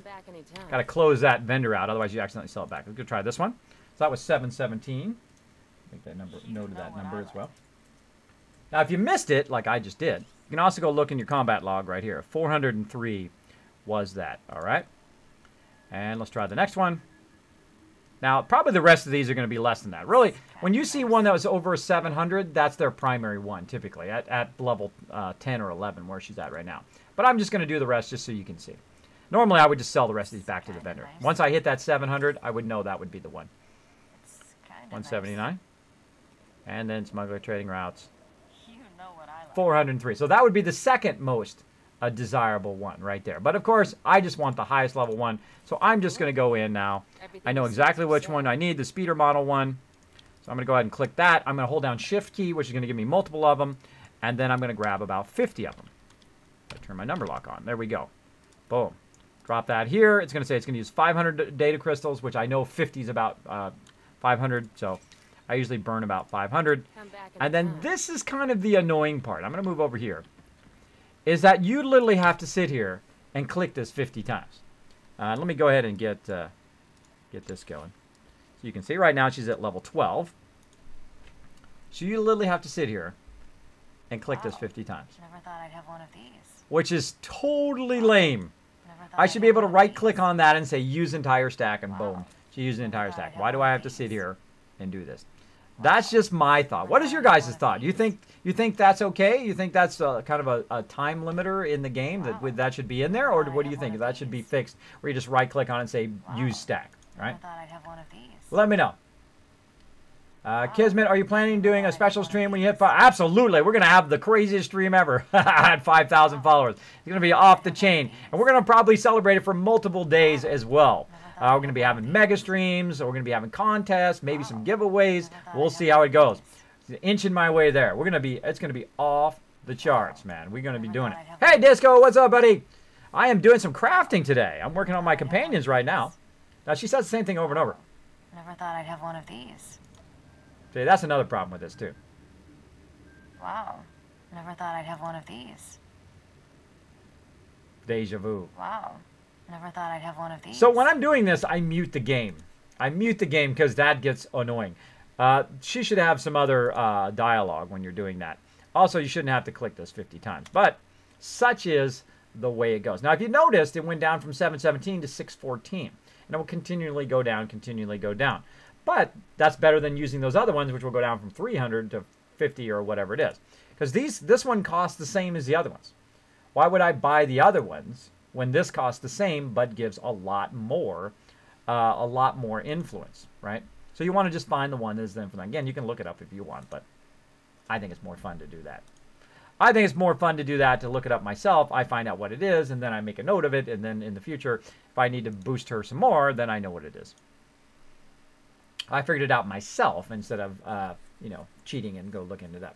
I only look it up if I absolutely have to. It's odd that nobody is talking. Well, that's because they're totally into it. Yeah, and also, until I play Fallout. Some people just kind of get my channel, wait until I do Fallout. By the way, I'm no longer recording to Twitch onto the video on demand. I'm actually going to record it and put it up my YouTube channel. Eventually, you can watch a lot of playbacks or a lot of my streams on my YouTube channel. As well as I am not going to stop the stream after SWTOR to cut it separately because I don't need to do it anymore because I'm not splitting up my video on demands. I can cut them after the stream very easily on my hard drive. So I'm recording in full 1080 HD. So if you're watching back on YouTube right now, hello to you. Thanks for watching on YouTube. Appreciate it. Make sure to hit that like button. If you really like them, make sure to hit that subscribe button. Tons more coming. There you go. Something for the future. That's something for the future. Never thought I'd have one of these. Wow, she's still saying it. Wow, never thought I'd have one of these. Well, you got a whole bunch of them. You got 50 of them now. What are you going to do with all of them? What are you going to do? So look, she's at 19 now. Look how quick that was, right? It's because I had a whole bunch of these extra common data crystals that I built up. Now, you can also use those common data crystals for gear, but this particular character doesn't need any gear right now because he's only level 60.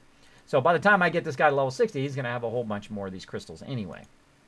So I'm going to burn them all on my companion. Now, you don't want these ever to hit 1,000. You don't want it to hit that 1,000 because any beyond 1,000, you'll just lose those.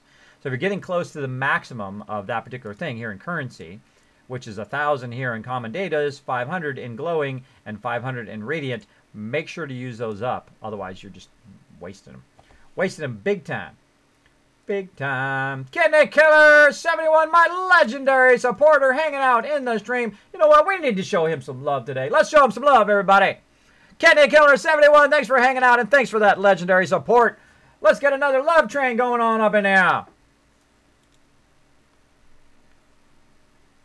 Come on, let's do a love train. Show Kidney Killer some love for that legendary support.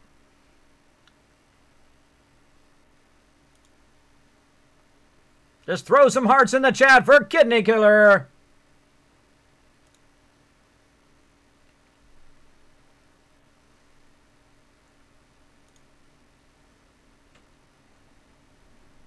Level 21. Yeah. Yeah, now we're getting it going on up in here. Now she's plus 31% instead of being 15%. So she's double the amount of percent now. Let's do it. Oh, we're at 510. We go buy those new things as well. Let's go. Gotta learn where I'm going.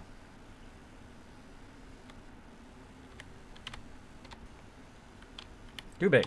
Smaller one. There we go. Tool around in our ship.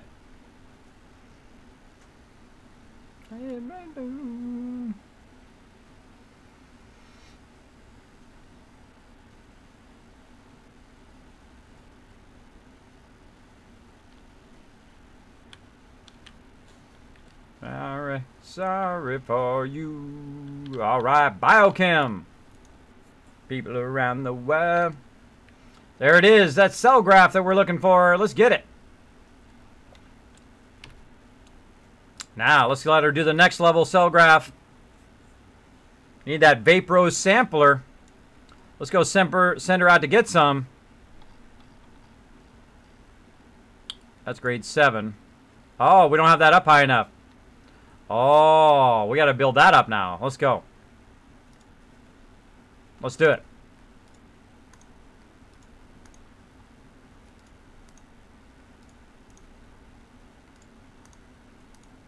You see how they work together? They work together. We gotta do one to the other to the other.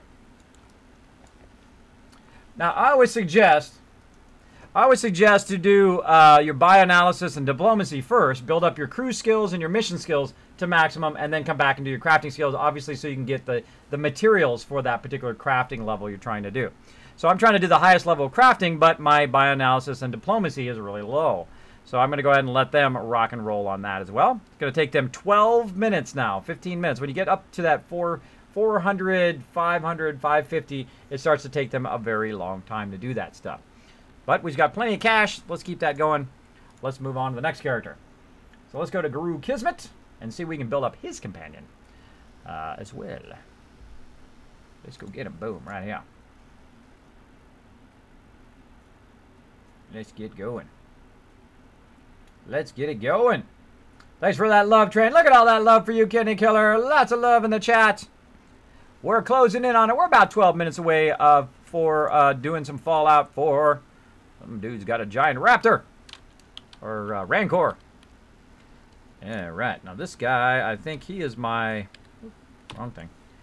He is my arms tech. Yes, he is. Okay, so again, we're going to keep building up investigation. Now, our guy right now is only level 4. So again, let's look in here. See if he's got some crystals. He got a 214. Let's go use them up. Let's go burn them crystals. Look at this cool ship he's got. Wow, that's cool. Oh, where'd it go? Collector's Edition. Collector's Edition. Oh, want that other one back. I'm pressing the F key, which is pulling up a random mount. So I could actually click through these mounts for about an hour and never get the same one I'm looking for, because that is my RNG. Look how awesome my RNG is. I mean, just the chance of getting that one I just had is so awesome. RNG fail. Come on. Where is that ship we just had? Ah, all right. I can just go into... I was just trying to randomly get it, but I can actually go into the vehicles and click on it. It's this one right here, I think. Just bring that up. Boom. There we go. All right, look at that big pimp mobile. Big pimpin'. Must have got that in one of the various things we were running, flashpoints. Got myself a cool ship, or one of my members might have gave it to me. I can't remember. My memory is shot. My memory is shot for that kind of stuff, but I do the best I can do in life. All right, so we're coming over here to companion gifts vendor, and we're going to do the same thing here. I'm actually start making a note of my various characters. Up now. See, the problem with doing it through here is I actually have to go back in here again. Oh, back in here again to turn that off. All right, there we go. And let's see, who do we got? T701. So we're going to say T7. This guy's going to be my primary crafter, T701, and this is on Kismet, and it's going to be what? Let's find out. And again, we'll go through, we'll do by quality all the way at the bottom. Large influence gain, we'll buy one of those. And no influence, we don't need to buy those. Large ones. Large ones. Now this time I'm going to show you, I'm going to try to find the right one for him. And once I find that right one, I'm going to go ahead and sell these back to here, which is going to give me my data crystals back. So then instead of wasting them on the other ones, I will put them on the one that I need. And I'll show you that as well. All right. So here we go. We're going to go ahead and we got out of there, so we're not in the vendor, so we don't accidentally sell it back to the vendor. We're going to go ahead and start with this one. The holo record. Let's see. 461. Pretty good, but not the best. Let's try this one. Memoir of the Unification Wars. 461. Still pretty good, but still not the best. And this one's Omnivision. Nope, that's a lower end one. The Ricotta Grenade. 205, lower one. And Gree Paste. Ah, there it is. The Gree Paste. That is the one. Now, I wish I had got that first. If I had gotten it first, I would have sold the other ones to the vendor. But I didn't. Such is life. Take a look. All right. Everything you see is for sale. I see that. All right, so I've got 164. Each of these is 10, so that would be how many? You're some quick math. That's right, about 16. All right, so I'm just going to burn it all because I'm going to get plenty more because I'm only level 40 here. I'm going to get plenty more while I'm getting leveled up. Boom. Now you'll see that all of these are gone now, all my common crystals. And now I can do about 16. Now when you're doing crafting, this is definitely what you want to do. You want to burn all these crystals up. There's no reason to save them. All right. At least I don't think so. Here we go. More companion gift action. Sup, sir, bro. And there we go. And you should be able to see him going up. He's at level 7. Now he's level 8. In the low levels, this goes really, really fast. As, of course, the higher levels you go, the less amount that he gets. And then, of course, during this, because I have to click it so many times. Sometimes I do 100 of these. And it takes a really long time to do it because you have to click it every single time, as well as it does the same noise or the same response every single time, which is also annoying. So I'll just mute that so we don't have to listen to that repetition. But this is super helpful when you're doing crafting because he's going to do it faster, he's going to do it better, have a higher chance of critical. You really need to do this to every single one of your companions that you're using for crafting. It is super helpful. Super helpful. Boom. Let's keep going. And I rarely do this stuff on stream. I usually try to sneak this stuff in when my members aren't on early in the morning or afternoon when I have some time. Boom. All right, so he's at 12. That's the best I can do. That's all the color crystals I have for right now, commandant crystals. So 12 is about as good as I can do, but that's okay. I only have one companion anyway, and at least now, let's look at it. Now he's at 18%. Right? And he's got 6% chance of critical, so it's awesome. So off he goes to investigation. That means he's going to be able to do these faster, and then I can build up my crafting quicker. And I'm also going to need to build up scavenging and whatnot. I would suggest your collecting skill to go out somewhere where there's just an absolute ton of nodes and just go around and collect all those nodes, because that's a lot cheaper than doing this. Now, you can also be sending people out. If you have a bunch of cash on you, like he's got about 324, I could be out collecting right now and also having my guy out on missions. That's probably what I would do on this character, or what I will do eventually on this character. So let's go ahead and log out of here. We're out of Guru Kismet here. Let's go back to Kismet, who's probably next in line, will know because his name will be at the bottom of the list. Yep, right there. And there we go. There we go. Now, I have about 16 various characters that I have in different stages. Some that are max level. Kismet, probably the one that is built up the most, has the highest social level, is level 80 PvP, which is War Hero, which I was one of the very first people at the very beginning of the game to get War Hero in PvP. Very, very built up character. His social rank is maximum. His legacy, my legacy rank across all my characters are maximum. This is, of course, the first character that I created, my longest running character. Probably doesn't actually have the best gear. Probably my sorcerer on the other side has my best gear because I've been running more on the Empire than on the Republic lately, which means that his gear is not quite as great as it could be. You know, it's not 216, 220s yet, but we'll get there eventually. That's part of the journey. That's part of the fun of playing the game, right? I don't need to rush. I'm not in any hurry to be maximum as quick as possible because I think it sucks some of the fun out of it. Suck some of the fun out of it. All right, so they're all back. Let's see what they got.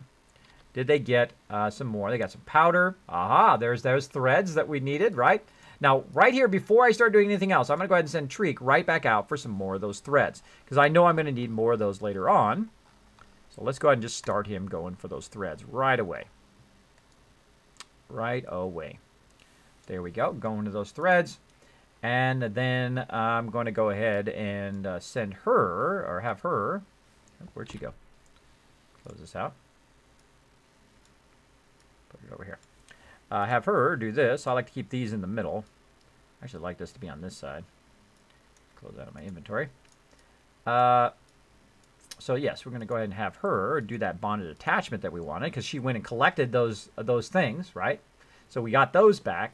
Now the thing to think is, what is more efficient? It's having her send out to get the base components and have your other people doing the other stuff, or have her doing the crafting and then everybody else getting the base components. It's really up to you. It's really up to you what you want to do. For me, I got a better idea. Let's do something else. Speaking of inventory, let's see how many color crystals. So yeah, I've got 500. Let's build up Treek as well while we're at it. So I'm going to send her for those base materials because she's going to do them faster. And maybe get a higher critical chance, so we get more of those base materials. Boom, there we go. And then I'll have somebody else go and actually do the actual bonded things while we're doing that. And we'll have him do that. That's going to take a little bit longer, but that's okay. He'll go and actually do the crafting, and while we're building up Treek's companion level. So let's go do that. Turn the sound back on. Oh, there we go. I have a lot of cool mounts on this character, by the way, thanks to my member. Look at this guy. Look at this guy. You can't see a thing. Can't see a thing. So I also collect them too. I try to get them when I'm in raids. I buy some of them off the auction hall. It's one of those very, very expensive, very, very credit expensive hobbies. But I like to buy the most expensive stuff in any game. It gives me a challenge to rise up to. All right. So again, going to buy some more companion gifts. Now, in this particular character, I could go get those super high-level companion gifts. But I haven't learned how to do that yet. I do have to have my member Way show me how to do that at some point. Take a look. But again, everything you see is for sale. Quality all the way down, and I can't remember what Treek needs. So let's go ahead and get him. What is the command for that? So you can see I've got absolute ton of quests there to do in the new storyline. You can have all these other quests you can do. There's just so much to do in this game, which is why it's so great now, is because they've added so much that you can do. You can do crafting, you can do different quests here you can see. I can do a storyline of both the original storyline and the new storyline. And I can there's just so much stuff you can do. It's just so much that I don't have enough time to do it all, which is what you want in a game. You want to have so much content that you don't have enough time to do it all. Which is great, because then you always have something to do, right, in the game. You're not sitting here going, oh, I don't have anything to do, right? That's what is a bummer, if you don't have anything to do. All right, where's my buddy? Where's my little buddy, my little Jawa buddy? There he is. Come back anytime. Boom. Aha! Yeah, whatever he said. You see anything? Actually, if you want to know what he says, you can actually look in the chat. Treek said, a new tale begins. See? New tale begins. So if you actually want to know what they say, you can actually look in your chat to do that. Another little tip for you. Okay, by quality. Here we go again. Same thing. Right? So I'm going to make a note. Oh, I forgot to make a note of what the other thing was. What was it? I think it was the this one here, the paste. Vial of agree type paste. At least I hope it was. Totally forgot. Totally forgot to write it down. Treek on Kismet would like. Let's find out. All right, this one, no influence, large influence. Maybe we'll get this one on the first try. Let's see. We'll start from the bottom up this time. Large, none, no, large. Now we can also just take a guess. That's none. Okay, we can just take a guess. What would an Ewok like? Would he like paste? Probably not, because the robot liked paste, so I would probably not say that. Would he like the battlefield relay, the Ricotta stronghold splinter, or the Ricotta grenade? I'm gonna say it's probably between the battlefield relay and the grenade. I'm gonna try the relay first. Actually, I'm gonna sell it back to the vendor first because I forgot to close the vendor. There we go. Okay, let's try the relay first. Try to be smart about it this time. Nope, not the relay. Let's try the grenade. Nope. Okay, it's gonna be the paste. Watch this. 524. That's not too bad. And let's try the paste. It's the paste. One of these times I'm gonna get it where I can sell stuff back to the vendor. But you've already seen me sell the stuff back to the vendor, so you know what it is. You know, in life, you got to enjoy the funny moments, right? Though that was it right there. It was the absolute opposite of what I chose. All right, so let's go ahead and collect these. We're going to go ahead and get 50 more of these, which is going to be about 500 common data crystals. Oops. Because I don't need any common data crystals, especially on this guy anymore. Pull it in there. Yes. Come back anytime. And let's go ahead and use it on him again. Let's see what he's saying. Oh, where do you find such things? Thank you, Chief. I will never lose this, is what he's saying. Now, he'll say it over and over and over again. That's what he will do.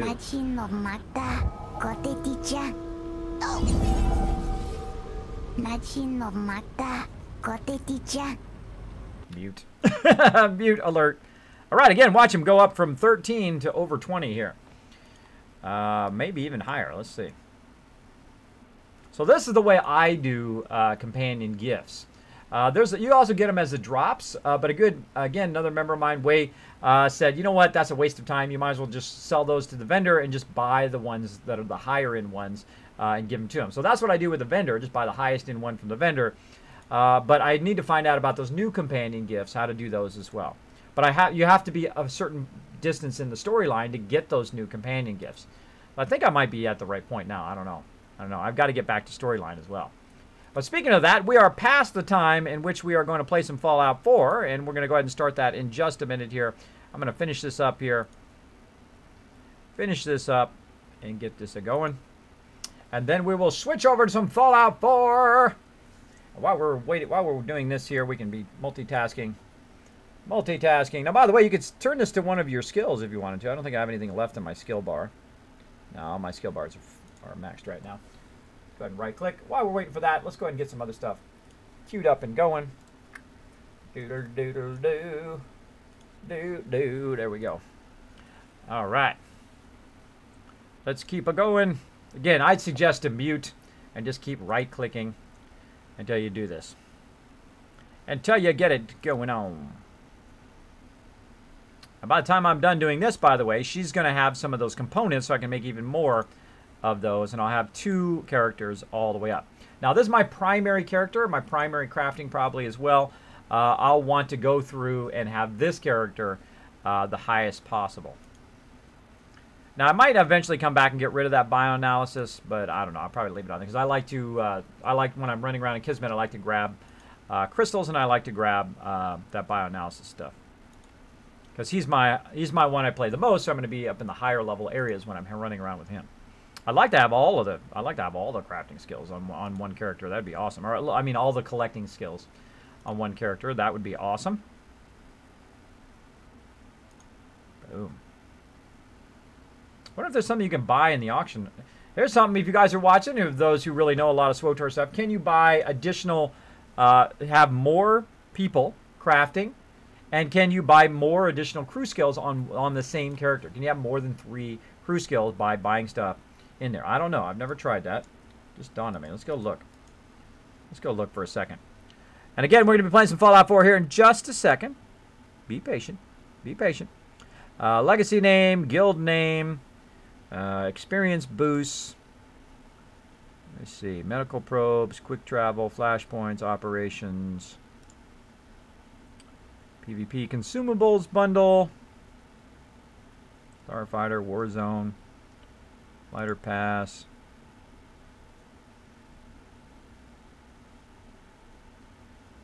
Escrow transfer. Valor boost, Valor boost. I don't see anything in there for crafting. There's got to be something in here for crafting, I'm sure. Those are just miscellaneous looks. Unlocks. Unlock inventory module. Other than crew member appearance. Go bank. Cargo hold. Crew slot. Unlock crew slot. What does that do? I will grant an additional crew slot to a maximum of 3. Subscribers have a maximum number of 3 crew skills. Oh, that's for non-subscribers. So item will grant an additional crew slot to a maximum of 3. So yeah. Cargo bay.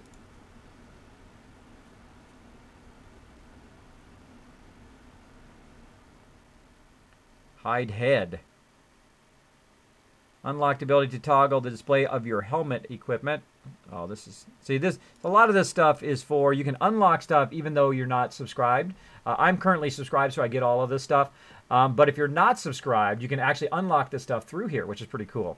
Pretty cool. You can unlock just the parts that you want to do, right? You don't... If you don't want all of the stuff you get as a subscriber, you can come back and just unlock certain parts of the game, which is really cool. I think that's cool because, you know, you can get a lot of stuff fairly cheaply without having to pay that monthly fee.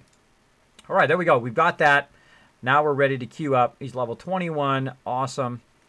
And now we're going to go ahead and do that bonded attachments, which it looks like we've already done all of those. So we can do this one. We'll have her craft those. Oh, primordial artifact, we're out of those. So if we're out of those, then we'll want to look for more artifacts. So we'll send him off for artifacts.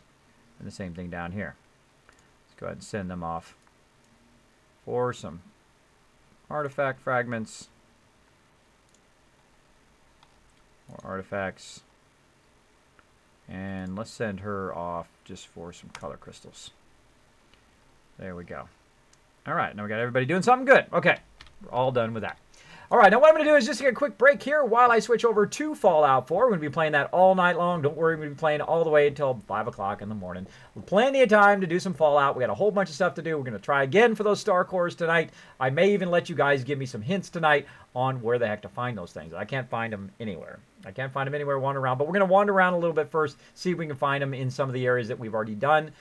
Maybe I missed them along the way. We'll go find out. We'll go find out in just a second. So I'm going to go ahead and do a quick little stealth boy here. And I'm going to get you guys a video. Get you guys a video to watch while you're waiting for me to switch over. Something new I like to do in my channel. I'll give you some entertainment while I'm setting up all this stuff. Instead of completely turning off my channel, I have to turn it back on again. I came up with the idea of having some movies for you guys to watch. So let me see what I've got here in my archive. Let's see.